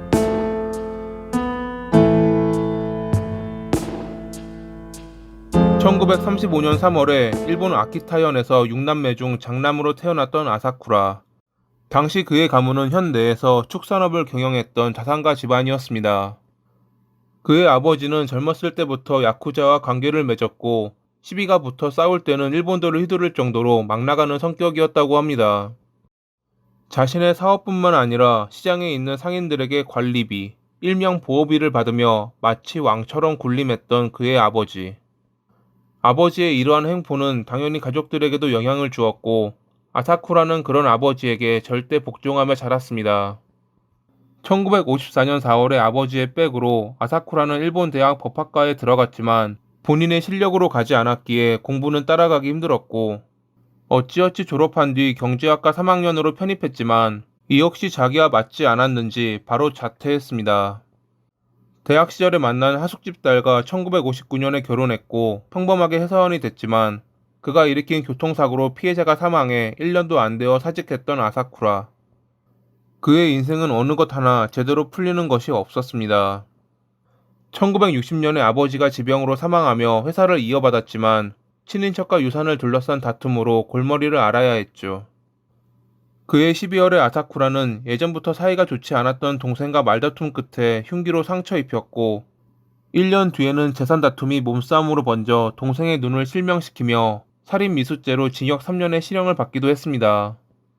출소한 뒤 그는 부동산 감정 사무소에 근무하며 재기를 위해 부동산 감정사 자격 취득을 목표로 공부했고, 1975년에 그 꿈을 이뤘습니다. 그 뒤로는 그가 원하는 대로 흘러갔습니다. 아내와 함께 부동산 감정 사무소를 설립해 견실한 업무로 신용을 얻었고, 신주쿠 근처로 사무실을 옮기며 더 높은 곳으로 비상하려 했죠. 당시 그는 도쿄 지방재판소의 감정위원으로 선출되기도 했습니다. 하지만 무언가 수틀리거나 자기 뜻대로 되지 않으면 격양되는 성격은 여전했기에 신지들은 그를 아버지의 환생이라고 표현하며 거리를 두었다고 합니다. 부동산 감정으로 돈을 벌기는 했지만 자신의 노력에 비해 수입이 낮다고 생각한 그는 많은 자금을 투자해 큰 한방을 노리려고 했습니다. 그렇게 10억 원 이상의 빚을 내고 경매로 낙찰받은 곳이 아키라 일가가 거주하고 있던 집이었죠. 집 주인이 입태료 인상 목적으로 거주자 일가를 눌러 앉히고 있는 이른바 불량 매물인지 그는 몰랐던 것입니다. 불량 매물을 만드는 방식은 다음과 같습니다. 집주인은 집을 담보로 최대한 대출을 하고 그 사이 거주자와 임대차 계약을 합니다. 대출금을 갚지 않아 경매로 넘어가게 만들어 아사쿠라 같이 잘 모르는 일을 낚고 거주자는 높은 입태료를 요구하는 일명 알박기를 하는 것이었습니다. 그렇게 받은 입태료를 집주인과 거주자가 서로 나눠 먹는 방식이었죠. 앞서 말씀드렸다시피 당시 일본 민법은 저당권이 설정되더라도 토지의 경우 5년, 건물의 경우 3년까지 단기 임대차가 우선순위였기에 이런 낚시에 걸린 이들은 수익금이 줄더라도 입태료를 주고 끝내는 것이 다반사였습니다. 물론 가장 좋은 것은 이러한 매물에 낚이지 않는 것이었지만요. 그동안 부동산 감정을 통해 수수료를 챙겼던 아사쿠라는 실질적인 부동산 거래에는 아마추어나 다름없었기에 이러한 낚시에 걸렸던 것입니다. 이미 판매처도 정해져 있고 계약도 마친 상태였기에 아키라 일가가 떠나주지 않으면 아사쿠라는 파산해야 했습니다. 그렇다고 높은 입태료를 줄 돈도 없거니와 주기도 싫었던 그는 결국 그들을 살해하기로 결심했죠. 1983년 6월 27일, 그는 아내에게 거주자와 협상하고 오겠다며 아침 일찍 집을 나섰습니다. 아침보다 점심을 먹고 나른해지는 오후 3시쯤이 일을 벌이기 좋은 시간대라고 생각하며 공원에서 시간을 보냈던 아사쿠라. 3시가 되어 아키라의 집에 방문했을 때 그는 없었고, 집안에는 그의 아내와 셋째 딸, 그리고 돌이 안 된 막내 아이만 있었습니다. 아사쿠라를 본 아키라의 아내는 자신은 아무것도 모르니 남편이나 변호사랑 이야기하라며 안으로 들어가려 했습니다. 자신을 무시하는 듯한 태도에 더 화가 난 아사쿠라는 그녀를 살해했고, 울음소리가 새어나가는 것을 막기 위해 셋째와 막내마저 살해했습니다. 그는 4시 무렵 하교한 둘째와 저녁 9시 넘어 귀가한 아키라까지 살해하며 본래 목적을 달성했죠. 첫째는 당시 임간학교에 갔었기에 화를 피할 수 있었다고 합니다. 다음 날인 6월 28일 아침, 아키라의 장모는 만나기로 했던 딸이 전화를 받지 않자 집 좀 살펴봐 달라며 인근에 사는 지인에게 부탁했습니다. 지인은 그렇게 아키라의 집 초인종을 눌렀는데 그런 그를 맞이한 남성은 자신을 이치노세라고 소개하며 아키라 가족이 어제 이사 갔다는 말을 전했죠. 자신을 이치노세라고 밝힌 남성은 범행 증거를 지우고 있던 아사쿠라였습니다. 지인은 알겠다고 말하며 집으로 돌아가 아키라의 장모에게 알렸는데 당연히 그녀는 처음 듣는 이야기였기에 이상하다고 생각하며 아들을 불렀습니다. 아들은 최근 매형인 아키라가 토지 문제로 아사쿠라와 다툼이 있다는 것을 알고 있었기에 경찰서에 조사를 의뢰했습니다. 점심 넘어 경찰이 조사를 위해 아키라의 집에 방문했을 때까지도 아사쿠라는 증거를 없애기 위해 집안에 머물러 있던 중이었습니다. 경찰을 발견한 아사쿠라는 도주했지만 곧 붙잡혔고 왜 도망갔냐는 질문에 자신의 범행을 자백했죠. 당시 신문 중 그는 모든 것이 개운해졌다며 담담하게 범행 당시 상황을 설명했다고 합니다. 그해 10월 21일에 열린 재판에서 아사쿠라는 모든 범행 사실을 인정하며 정말 죄송하다고 유가족들에게 사과했습니다. 변호사는 범행 당시 그가 심신상실 상태였기에 형사 책임 능력이 없다고 주장하며 사형만은 피하려는 모습을 보였지만 검사는 그가 범행에 사용하기 위해 차를 구매하고 수사에 혼선을 주기 위해 다진 고기를 준비하는 등 계획적인 범행을 저질렀다며 사형을 구형했죠. 1985년 12월 20일 도쿄 지방법원은 다음과 같이 말하며 사형을 선고했습니다. 피해자 측의 태도도 사건 원인이 된 것은 부정할 수 없지만 그것이 죽음으로 속죄해야 할 만큼 막대한 것은 아니다. 범행의 동기도 따지고 보면 피고인 본인의 경제적 이익과 사회적 보호를 위한 것으로 계획적인 범행을 저지른 점에서 참작의 여지는 없다. 아사쿠라는 항소했지만 1990년 1월에 도쿄 고등법원은 이를 기각, 1996년 11월에 최고재판소까지 상고를 기각하며 그의 사형은 확정되었습니다. 도쿄 구치소 사형수 감방에서 수감 생활을 하던 중 2001년 12월 27일에 66세의 나이로 생을 마감한 아사쿠라. 언젠가는 사기도, 살인도 없는 나쁜 사람들이 사라지는 세상이 오기를 꿈꾸며 이만 마칩니다. 오늘도 시청해주셔서 감사합니다. 뉴질랜드 밴드인 데자부두의 노래 피에는 다음과 같은 가사가 있습니다. 나는 피를 피웠지만 누구의 손도 자르지 않았다.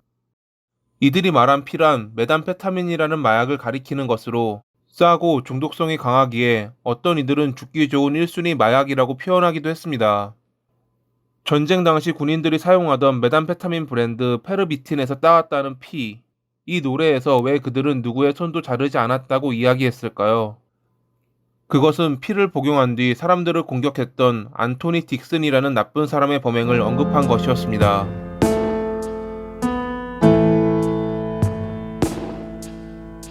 뉴질랜드의 오클랜드에 있는 한 집에서 소란이 있었던 것은 2003년 1월 20일. 르네는 평소 약에 취하면 폭력적인 모습을 보였던 남자친구 안토니와 격양된 목소리로 여러 이야기를 나누고 있었죠.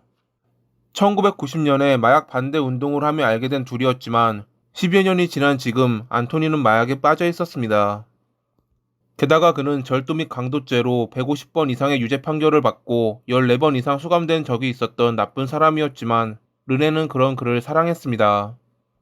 과거 남자친구에게 마약과 여러 더러운 짓을 강요당했던 르네를 구해준 것이 안토니였기 때문이었죠. 남자친구에게 그런 취급을 당하던 르네와 그녀의 친구인 버틀러를 데리고 도망쳐 오클랜드의 개조된 헛간에서 살며 자동차 수리 사업을 했던 안토니. 격양된 대화가 끝난 뒤 르네는 엄마 힐스에게 전화해 힘들다는 이야기를 했고 그런 딸을 걱정하며 엄마는 헤어지라 했지만 그녀는 그럴 수 없다 말했습니다.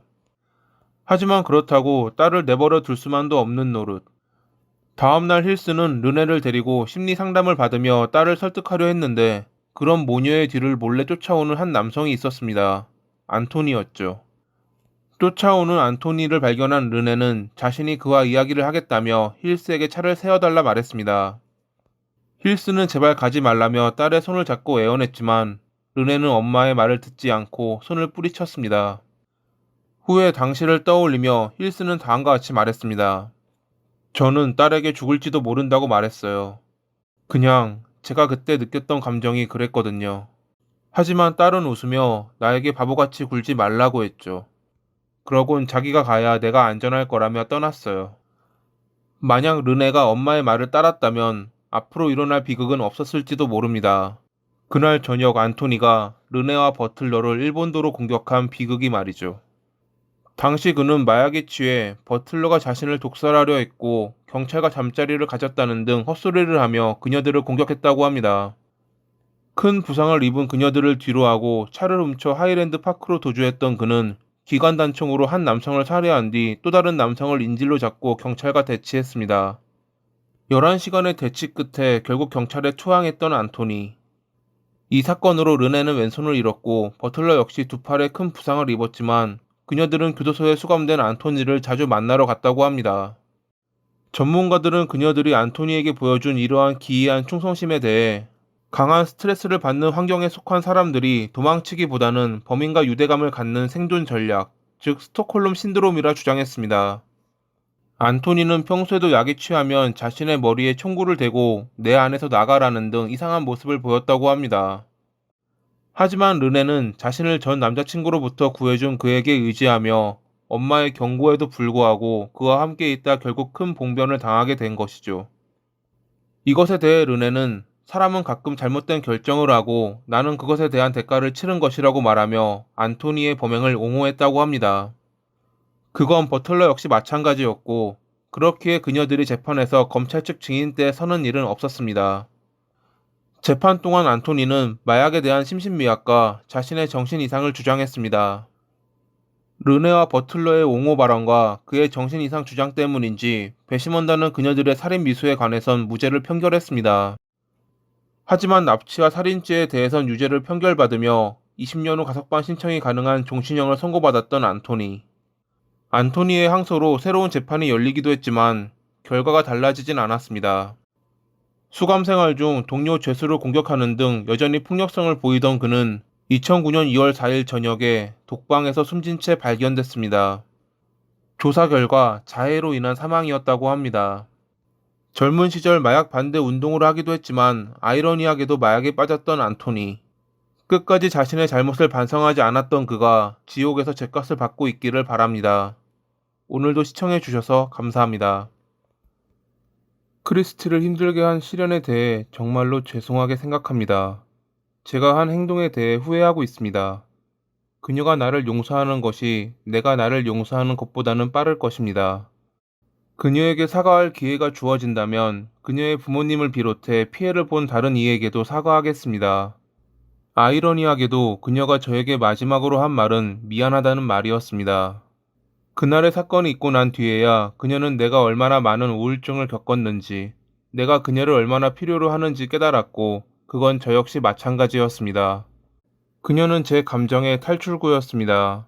제가 그녀에게 말하지 못할 것은 아무것도 없었고, 그건 그녀 역시 마찬가지겠죠. 그녀는 정말 완강하기에 분명 자책할 것입니다. 하지만 사실 그 비난은 저에게 있습니다. 저는 제 행동에 대해 모든 책임을 지고 잘못에 대한 결과를 받아들이겠습니다. 절망적이고 취약했으며 저의 약점을 이용했습니다. 필요한 도움을 얻기 위해 최선을 다하겠습니다. 항우울제를 투여받았고 정신과 상담 역시 받을 것입니다. 진작에 도움을 청했더라면 좋았을 텐데. 뉴질랜드의 오클랜드에서 크리스티라는 여성을 흉기로 위협한 뒤 체포된 찬드가 구치소에서 자신의 범행을 반성하며 쓴 편지입니다. 그는 자기 잘못을 뉘우치며 보증 석방을 요청했고 판사는 피해자인 크리스티의 반대 요청에도 불구하고 보석금을 받고 풀어주었죠. 그리고 한 달 뒤 크리스티는 찬드에게 살해됐습니다.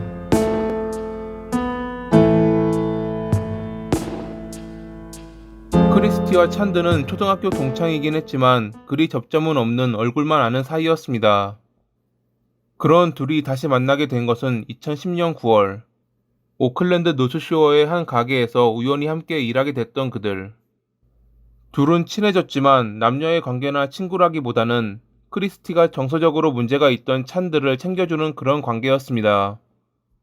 모든 이들에게 친절했던 그녀는 찬드뿐만 아니라 사회적으로 소외된 사람들을 돕는 것을 좋아했기에 더 그러했을 것입니다. 1년 뒤인 2011년 8월에 찬드가 일을 그만두기 전까지도 그녀는 그를 잘 챙겨 주었습니다. 그리고 그해 9월 6일 아침 찬드에게 걸려온 전화로 인해 그녀의 평범했던 일상은 어긋나 버렸죠. 자기 집으로 오지 않으면 죽어버릴 것이라는 찬드의 말에 크리스티는 그를 말리기 위해 그의 집으로 향했습니다. 하지만 그녀가 찬드의 집에 도착했을 때 그는 매우 침착해 보였습니다. 전혀 극단적인 선택을 하겠다는 사람으로 보이지 않았죠. 오히려 차분하게 크리스티에게 인사하며 안으로 들어오라고 했던 찬드. 그녀를 거실로 안내한 그는 현관문을 잠갔습니다. 불안해하는 그녀에게 찬드는 개인적인 문제를 말하며 횡설수설하더니 갑자기 허리춤에 숨겨두었던 흉기를 꺼냈습니다. 그는 그녀에게 휴대전화를 달라 말하며 내 말을 듣지 않고 소리를 지르거나 도망치려고 하면 찌르겠다라고 협박했죠. 끝내 그녀에게 옷까지 벗도록 지시했던 찬드는 이상한 말들을 늘어놓았습니다. 그는 자기 몸에 악마가 들어왔고 질 수밖에 없는 싸움을 하는 중이라며 악마에게 점령당했기에 더 이상 예전의 자신이 아니라는 말을 했다고 합니다. 이러한 이상한 말을 35분 동안 들으며 공포에 떨던 크리스티를 그는 갑자기 집으로 가라며 풀어주었습니다. 그녀를 풀어주기 전 으깨진 알약을 먹으며 세상에서 사라지겠다고 말했다는 찬드. 모진 일을 당했지만 자신이 미안하다며 그런 그를 만류했던 크리스티. 나중에 알려진 사실이지만 당시 찬드가 먹었던 알약은 비타민이었다고 합니다. 소동이 있고 난 뒤 무사히 집으로 돌아온 크리스티는 가족들에게 이 사실을 알렸고 그들의 신고로 찬드는 당일 체포됐습니다. 찬드가 제출한 진술서에는 본인이 저지른 범행이 그대로 적혀 있었고 그렇게 구금된 그는 9월 9일에 보석을 신청했습니다. 첫 번째 신청은 거절당했지만 10월 5일에 그는 반성한다는 편지를 쓰며 두 번째 보석을 신청했고 크리스티는 그가 자기 집에서 겨우 300m 떨어진 곳에 산다며 다시 공격받을 수 있다는 두려움을 전했지만 판사는 그의 보석 신청을 수락했죠. 24시간 통금 조치와 함께 의료나 법정 약속을 제외하고는 절대 집을 나갈 수 없고 지정된 사람만 동행이 허락되는 조건이었습니다. 그로부터 한 달 뒤인 2011년 11월 7일, 그날 크리스티는 어머니 트레이시와 외할머니와 함께 집에 있었습니다. 아버지는 일 때문에 외국으로 출장을 가 있는 상태였죠. 오전 7시 무렵 현관문을 두드리는 소리에 트레이시는 누구냐고 물었고 문 밖에선 택배 기사라는 대답이 돌아왔습니다. 딸이 자주 온라인 쇼핑을 했기에 별 의심 없이 문을 열어준 그녀는 흉기를 들고 문 앞에 서 있는 찬드와 마주쳤습니다. 트레이시는 뒤로 물러나며 비명을 질렀고 아래층에서 자고 있던 크리스티는 소란에 깨어나 계단을 올라오다 찬드를 보고 도망가려 했습니다. 하지만 찬드는 트레이시를 밀치고 크리스티를 쫓아가 끝내 살해했죠. 경찰이 도착하기 전까지도 도망가지 않고 사망해 있는 크리스티를 보며 미소 짓고 있었다는 찬드. 왜 그랬냐는 경찰의 질문에 그는 복수를 위해서라고 답했습니다. 손을 떨고 있던 그는 누군가를 죽이는 것은 쉽지 않아, 안 그래? 라고 말하며 경찰에게 아이팟을 들어도 되는지 물어보았다고 합니다. 2012년 10월에 법정에 선 찬드는 크리스티가 악마로 변하며 자신을 실망시켰고 또한 본인이 자궁 경부암에 걸렸으며 폴린이라는 소녀의 목소리가 들린다는 등 편집증적 조현병 증세를 보였습니다. 과거 구치소에서 썼던 편지는 보석을 받기 위한 거짓말이었고 한 달 동안 그녀를 방심시킨 뒤 범행을 저질렀다는 찬드. 판사는 그가 정신 이상이라는 이유로 살인죄에 관해 무죄를 판결했고 정신병원에 구금해 사회화 격리시키고 치료받게 하라는 판결을 내렸습니다. 정신이 돌아오지 않는 한 그는 절대로 병원을 빠져나오지 못할 것입니다. 여담으로 크리스티의 가족들은 보다 엄격한 보석법을 도입하고 판사들의 책임성을 높이기 위한 입법을 위해 캠페인을 벌이기도 했습니다. 사전에 범행을 방지할 수 있었기에 더 안타까웠던 사건. 이러한 슬픈 일들이 더 이상 발생하지 않기를 바라며 이만 마칩니다. 오늘도 시청해주셔서 감사합니다. 캐나다의 한 영화 감독의 컴퓨터에서 발견된 소설의 말머리에는 다음과 같은 문구가 적혀 있었습니다. 이 이야기는 실제 사건의 바탕을 두고 있습니다. 이름과 사건은 신변 보호를 위해 변경됐습니다. 이 이야기는 제가 연쇄살인범이 되기까지의 과정입니다. 본문에는 연쇄살인범이 되기로 한 주인공이 벌인 범죄에 대해 자세한 내용들이 적혀 있었습니다. 영화 감독은 스릴러 종류의 단편 영화를 찍기 위해 쓴 소설이라 주장했지만 주인공이 범죄를 저지를 때의 심리 묘사를 비롯해 상황까지 너무도 진짜 같았던 소설. 하지만 소설임을 거듭 주장했던 영화 감독은 2008년 10월 31일에 체포됐습니다. 소설의 내용은 모두 사실이었고 주인공은 영화 감독 본인이었죠.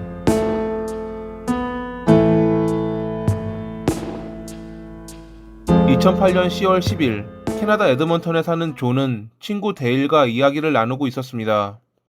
자신이 한 웹사이트에서 만난 제니라는 여성과 만날 약속을 잡았다고 말하며 들떠있던 존. 언제 어디서 만나기로 했는지 데일이 물어보자 존은 그녀가 나중에 연락을 주기로 했다며 연락처만 주고받은 사이라 말했습니다.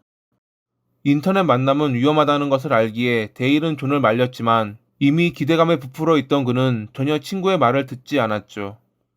잠시 술잔을 기울이는 사이 존은 약도가 그려진 문자를 받았고 그걸 데일에게 보여주며 자랑을 했습니다. 그렇게 홀로 제니라는 여성을 만나러 간 존. 몇 시간 뒤 데일은 허탕을 친 것 같다는 존의 전화를 받았습니다. 그녀가 보내준 장소는 자신을 영화 감독이라고 밝힌 남성이 촬영장으로 쓰는 창고였다며 인터넷 낚시에 당한 것 같다고 존은 울분을 토했습니다. 웃으며 빨리 돌아오라고 말한 뒤 전화를 끊었던 데일은 1시간 뒤 존에게 다음과 같은 이메일을 받았습니다. 그녀가 지금 집이래. 내가 한 번 더 속아본다. 헤헤. 그 뒤로 존은 아무런 연락도 없었고 데일과 12일에 약속한 오토바이 수업에도 나타나지 않았습니다. 다시 존과 연락이 된 것은 그가 사라진 지 3일이 지난 10월 13일. 연락이라기보단 존의 일방적인 이메일 통보였습니다. 자신이 꿈꿔왔던 이상형인 젠을 만났으며 코스타리카로 여행을 떠나 그녀의 집에서 쉬다가 12월에 돌아오겠다는 이메일이었죠.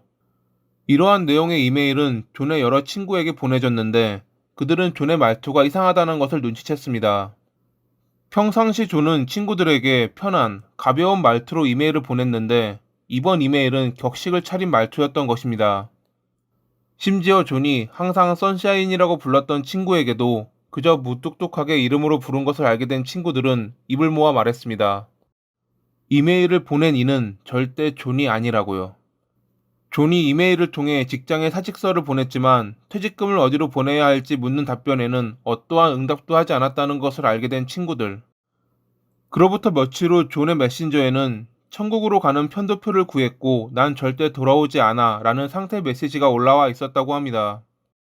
데이를 비롯해 존의 친구들은 경찰에게 이러한 점들을 알리며 도움을 요청했지만 경찰은 실종됐다는 증거 없이는 움직일 수 없다며 그들을 돌려보냈습니다. 결국 친구들은 존의 아파트로 갔습니다. 경찰이 말한 실종 증거를 찾기 위해서 말이죠. 억지로 존의 집으로 들어간 친구들은 내부에서 여권, 여행용 가방 등을 비롯해 그의 모든 물건이 집에 있는 것을 발견했습니다. 게다가 집 외부에서 발견된 천으로 덮인 그의 오토바이.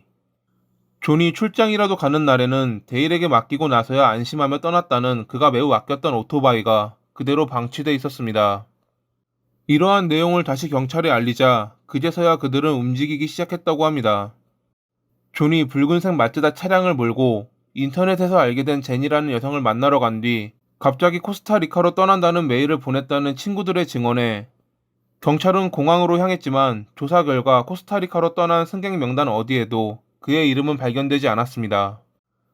처음 존이 허탕을 쳤던 주소지를 데일에게 건네받은 경찰은 그 장소로 향했고 거기서 젊은 영화 감독인 마크를 만날 수 있었습니다. 그날 통화 당시 존이 데일에게 말했던 그 영화 감독이었죠. 하지만 경찰의 설명을 들은 마크는 그날 밤 아무도 보지 못했고 존이라는 남성은 전혀 모른다며 발뺌했습니다. 그럼에도 조사에 매우 협조적이었다는 마크. 태연스러운 그의 태도에 당시 경찰은 그를 전혀 의심하지 않았다고 합니다. 존이 이곳으로 향한 뒤 사라진 것은 확실했기에 경찰은 인근 지역을 돌아다니며 목격자를 찾기 시작했습니다. 그러던 중 존이 이곳에 오기 일주일 전에 하키 마스크를 쓴 수상한 남자를 봤다는 커플이 나타납니다. 그들은 그날 저녁에 반려견과 함께 산책하고 있었는데 갑자기 한 남자가 다가와 쫓기고 있다며 도움을 요청했다고 합니다. 몇 초 뒤 하키 마스크를 쓴 남자가 나타났고 겁에 질려있던 도움을 요청한 남자는 다시 달아나기 시작했습니다. 무슨 일이 일어나는지 이해하지 못하고 당황해하는 커플을 뒤로하고 하키 마스크를 쓴 남자는 돌아와 프랭크라고 소리친 뒤 창고로 사라졌다고 합니다. 그가 사라진 창고는 영화감독 마크의 개인 촬영장인 제니라는 여성이 존에게 약도를 보냈다는 그 창고였습니다. 당시 커플은 둘이 몰래카메라를 찍고 있다고 생각하며 신고하지 않고 가던 길을 갔다고 밝혔습니다. 이상함을 느낀 경찰이 마크를 조사하기 시작했을 때 그의 친구는 마크가 맡겼다는 붉은색 마츠다 차량을 경찰에게 보여주었습니다. 사라진 존의 차가 분명했죠. 경찰이 차에 대해 질문하자 마크는 어떤 남자가 여친에게 새 차를 사주고 싶다며 싼 값에 차를 판다고 하기에 $40를 주고 사온 것이라 답했습니다. 경찰은 마크를 신문했고 그는 끝까지 존이라는 남성을 모른다고 주장했지만 그의 차에서 존의 혈흔이 나오자 검찰은 그를 7살인 혐의로 기소했습니다. 그렇게 마크의 집을 수색한 경찰은 그의 노트북에서 삭제된 자신의 범행을 소설로 쓴 워드 문서를 복원시킬 수 있었습니다. 그 소설에는 존이 실종되기 일주일 전 산책하던 커플이 보았다는 하키 마스크를 쓴 남성에 관한 이야기도 적혀 있었다고 합니다. 검찰은 소설의 내용을 언론에 발표했고 이를 접한 길레스라는 남성이 나타났습니다. 자신이 하키 마스크를 쓴 남자에게 쫓겼던 피해자라고 주장하면서 말이죠. 그는 존과 똑같은 방식으로 인터넷에서 한 여성에게 마크의 창고까지 유인당했고 거기서 공격을 받은 뒤 가까스로 달아났다 밝혔습니다. 갈수록 마크에게 모든 것이 불리해져 가는 사이 기술팀은 그의 노트북에서 가장 최근에 지어졌던 문서 하나를 복구하는 데 성공합니다. 문서는 그가 썼던 소설의 뒷이야기로 주인공이 하수구에 시신을 유기하는 내용이 적혀 있었습니다. 결국 마크는 자신이 존을 살해한 것을 인정하며 2010년 6월 4일에 그를 유기한 장소를 자백했다고 합니다. 인터넷에 여자인 척 글을 올려 찾아오는 사람을 대상으로 몰래 카메라를 찍어 단편 영화를 만들려고 했다는 마크. 사건 당일 자신에게 속은 존이 화를 내며 달려들기에 정당방위로 그를 살해했다는 마크의 말을 당연히 믿는 이는 없었습니다. 마크의 지인들은 그가 주인공이 연쇄살인범인 드라마 덱스터에 깊게 빠져 있었고 심지어 자신을 덱스터라 불렀다며 그에게 불리한 증언을 하기도 했습니다. 2011년 4월 12일 마크는 1급 살인죄로 유죄를 판결받았고 판사는 캐나다 형사법상 최고형인 종신형을 선고했습니다. 제가 몇 번 다룬 것처럼 캐나다의 종신형은 25년 뒤 가석방 가능한 금고형이고 실제로 25년의 징역을 모두 채우는 죄수는 그동안 그리 많지 않았습니다. 캐나다 정부는 이에 대해 죄수가 풀려나도 국가의 관리 대상이기 때문에 종신형이라고 부른다고 밝혔습니다. 즉 마크는 언젠가 사회로 나올 가능성이 매우 높다는 이야기죠. 드라마 덱스터의 주인공처럼 완벽한 연쇄살인범이 되고 싶었던 마크.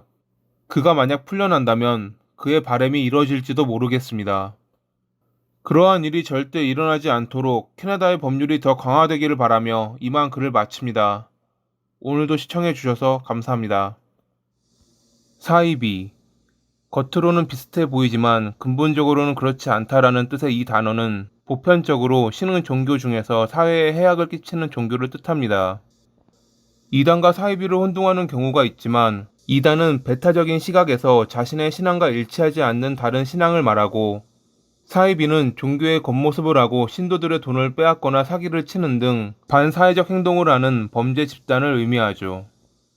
실제로 사이비에 빠져 재산을 빼앗기고 끝내 목숨까지 잃어버리는 경우가 간혹 뉴스를 통해 보도되고는 합니다. 사이비 종교의 지도자들은 항상 말합니다. 신이 나에게 찾아왔다. 내가 신의 대리자다. 내가 신이다. 이 말을 믿는 신도들은 그를 따르며 그가 하라는 것은 무엇이든 하려고 하죠. 달콤한 말로 남을 속이는 이런 자들을 우린 나쁜 사람이라고 말합니다. 일본에서 기도사로 활동하며 자신만의 종교를 만들어 신도 6명을 재령이라는 명목으로 살해했던 사치코 역시 그런 이들 중 하나였죠.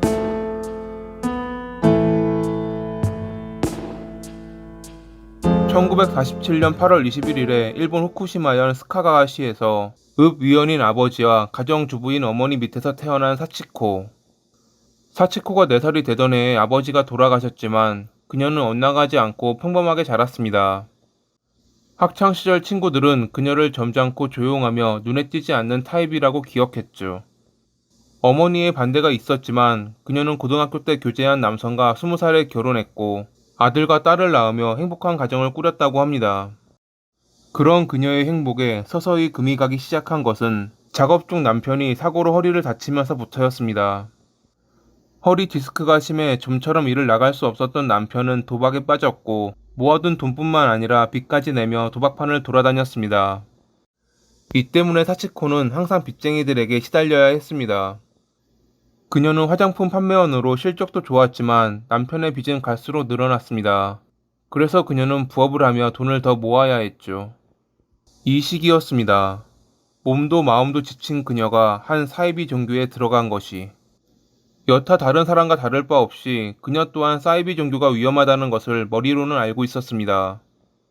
하지만 재령 의식을 받고 남편의 허리 디스크가 나아지자 1992년에 자식과 함께 교단 본부에서 생활할 정도로 빠져들었죠. 특히 사치코의 경우 종교에 심취해 나중에는 재령을 할 수 있는 직급까지 올라갔다고 합니다.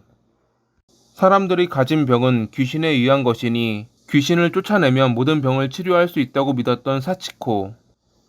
하지만 눈에 지병이 있던 딸은 재령을 받아도 차도가 없었고 이에 교단에 문의했지만 돌아오는 답은 믿음이 부족하다는 것뿐. 결국 1992년 11월에 사치코는 교단을 탈퇴했는데 이 무렵 남편은 교단에서 만난 여자 신도와 함께 그녀를 떠났습니다. 그녀는 남편을 찾아갔지만 이미 마음을 돌린 그를 데려올 수 없었죠. 두 번째로 남편을 찾아간 날, 모텔방에서 남편이 오길 기다리던 그녀는 신기한 체험을 하게 됩니다. 혼잣말을 하던 중 입을 통해 나오는 목소리가 자신의 목소리가 아닌 것 같은 신기한 감각을 느낀 그녀는 자신이 신에게 선택된 존재라 믿기 시작했죠. 이제 그녀에게 남편은 중요하지 않았습니다. 집으로 돌아와 기도사로 활동을 시작한 그녀는 친지들을 찾아다니며 고민 상담이나 자잘한 치료를 해주었습니다. 물론 그녀의 치료는 영적인 능력을 사용해 몸에 들어간 나쁜 기운을 재령하는 사이비 종교에서 배운 그런 종류의 치료. 이것을 기분 나빠하며 멀리하는 이들도 있었지만 치료를 받고 어깨 결림이 나았다며 다른 이들을 소개해주는 이들도 있었습니다. 병이 나았다는 이들 때문에 사치코의 평은 좋아졌고 갈수록 그녀를 찾는 이들이 늘어나자 자신만의 종교를 만들어 신도를 모집했죠. 이 뒤로는 여느 사이비 종교와 다름없는 똑같은 방식이었습니다. 신도들의 병을 고쳐준다며 돈을 뜯어내고 혹여 돈을 내지 않거나 꺼리는 신도들에게는 어용이라고 칭하는 제재를 가했죠. 어용을 받은 신도는 반나절은 기도와 함께 해괴한 춤을 춰야 하고 나머지 반나절은 드럼스틱으로 몸을 두들겨 맞아야 했다고 합니다. 모든 것은 나쁜 귀신을 쫓아내기 위함이라 말하며 드럼스틱을 휘둘렀다는 사치코. 그럼에도 그녀의 재령의 효과를 봤다는 이들은 신도가 되기를 마다하지 않았습니다. 고혈압이 있던 세키네라는 여성은 사치코가 시키는 대로 약을 끊고 재령을 받은 뒤 몸이 좋아지자 같은 병으로 고생하던 언니 미키에게 그녀를 소개했습니다. 미키는 당뇨병을 가진 남편과 눈이 좋지 않았던 딸을 데려왔는데 신기하게도 사치코의 재령을 받은 뒤 병이 나았다고 합니다.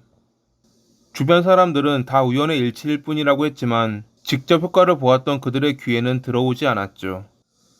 1994년 6월에 사치코는 미키 일가에게 자기 집에서 살면 나쁜 귀신이 오지 못해 걱정이 없어진다며 집을 옮길 것을 권유했고 그들은 하던 일도 그만두고 아이들을 데리고 사치코의 집으로 들어갔습니다. 그녀의 집에 들어가 신도로 활동한 것은 처음 미키 일가를 소개해준 세키네 역시 마찬가지였습니다. 생활 비용이 늘어나는 것을 명목으로 사치코는 그들에게 많은 돈을 뜯어냈습니다. 말로는 빌리는 것이라고 했지만 그녀는 돌려줄 생각은 없었을 것입니다. 돈을 빌려줄 당시 눈살을 찌푸리는 세키네에게 여우 귀신이 씌었다는 트집을 잡고 재령을 위한 것이라며 하루 종일 이상한 춤을 추게 했으니깐요. 나중에 이 춤은 어용이라 부르는 재령 의식의 첫 단계가 되었습니다. 신도 중에는 젊은 여성 신도도 있었는데 어느 날 그녀가 데려온 애인을 사치코는 마음에 들어했습니다. 멋진 영혼을 가지고 있다. 전생에 너와 나는 부부였다라며 사치코는 여성 신도의 애인을 꿰었죠. 나중에는 신도들에게 그가 자신과 버금가는 지희라고 선언하며 그를 부를 때는 존칭을 쓰라고 말했던 사치코. 애인을 빼앗긴 여성 신도는 사치코에게 반발했지만 그녀는 여성 신도에게 여우 귀신이 들어갔다며 드럼스틱으로 폭행을 가했죠. 이상한 춤, 드럼스틱을 이용한 폭행. 사치코는 이를 재령의식이라며 어용이라고 불렀습니다. 어용을 받은 여성 신도는 아버지와 상담해 그녀의 마수에서 벗어날 수 있었다고 합니다. 하지만 여전히 그녀의 집에 머무르며 그녀를 따르는 신도들은 남아 있었습니다. 어용을 받던 여성 신도가 나가자 사치코는 재령의식에 실패했다며 더 강도를 높여야겠다고 생각했죠. 그런 그녀의 첫 타깃이 된 것은 처음 그녀에게 치료를 받고 다른 이들을 소개해줬지만 돈을 빌려줄 당시 눈살을 찌푸려 미움을 샀던 세키네였습니다. 사소한 이유로 시작된 어용은 갈수록 악랄해져 세키네는 물도 마시지 못하고 화장실 또한 가는 것을 제한받았습니다. 그녀가 유일하게 쉴 수 있었던 시간은 하루에 한 번 제공되는 식사 시간뿐. 나머지는 어용이라는 말로 포장된 고문을 받아야 했죠. 결국 이를 견디다 못한 세키네는 1995년 1월 25일에 사망했습니다. 하지만 사치코는 그녀가 죽은 것이 아니고 모든 것은 신께서 정하신 일이라며 시간이 지나면 그녀의 영혼이 정화돼 살아날 것이라 주장했습니다. 그날 어용을 받던 또 다른 신도 역시 사망했지만 그녀는 여전히 영혼이 정화되며 살아날 것이라며 신도들을 안심시켰습니다. 그녀의 어용은 그해 6월까지 계속됐습니다. 그 사이 총 6명의 신도가 사망했지만 그녀는 멈출 기미를 보이지 않았죠. 그녀의 모든 만행이 세상에 알려진 것은 그해 6월 말. 연락이 끊긴 딸과 손자를 찾아 사치코의 집에 찾아간 한 여성은 온몸이 부어올라 피와 고름 범벅이 된 손자를 발견했습니다. 손자를 데려가려는 여성을 신도들은 재령의식을 방해하지 말라고 말렸지만 그녀는 함께 장을 보고 오겠다는 핑계로 탈출할 수 있었죠. 그렇게 구사일생으로 치료받고 정신을 차린 손자는 사치코의 집에 많은 시체가 있다고 알렸고 7월 5일에 신고를 받고 출동한 경찰에 의해 그녀는 체포됐습니다. 당시 현장에 출동했던 경찰은 그녀의 집 현관을 여는 순간 지금까지 맡아본 적 없는 이상한 냄새가 코를 찔렀고 시신이 있는 방에는 구더기가 들끓었다고 증언했습니다. 2002년 5월 10일에 재판부는 사치코에게 사형을, 어용을 도왔던 신도들에게는 종신형과 20년의 징역을 선고했습니다. 사치코는 항소했지만 2008년 10월 5일에 사형은 확정, 2012년 9월 27일에 형이 집행되며 그녀는 지옥으로 사라졌죠. 피해자들의 영혼은 죽지 않았기에 나쁜 귀신이 사라지면 되살아날 것이라고 주장했던 사치코. 아직 그녀에게 씌인 나쁜 귀신은 사라지지 않았나 봅니다. 2022년 지금까지 그녀가 부활했다는 소식은 들리지 않고 있으니깐요. 이러한 나쁜 사람들이 사라지길 바라며 오늘도 봐주셔서 감사합니다.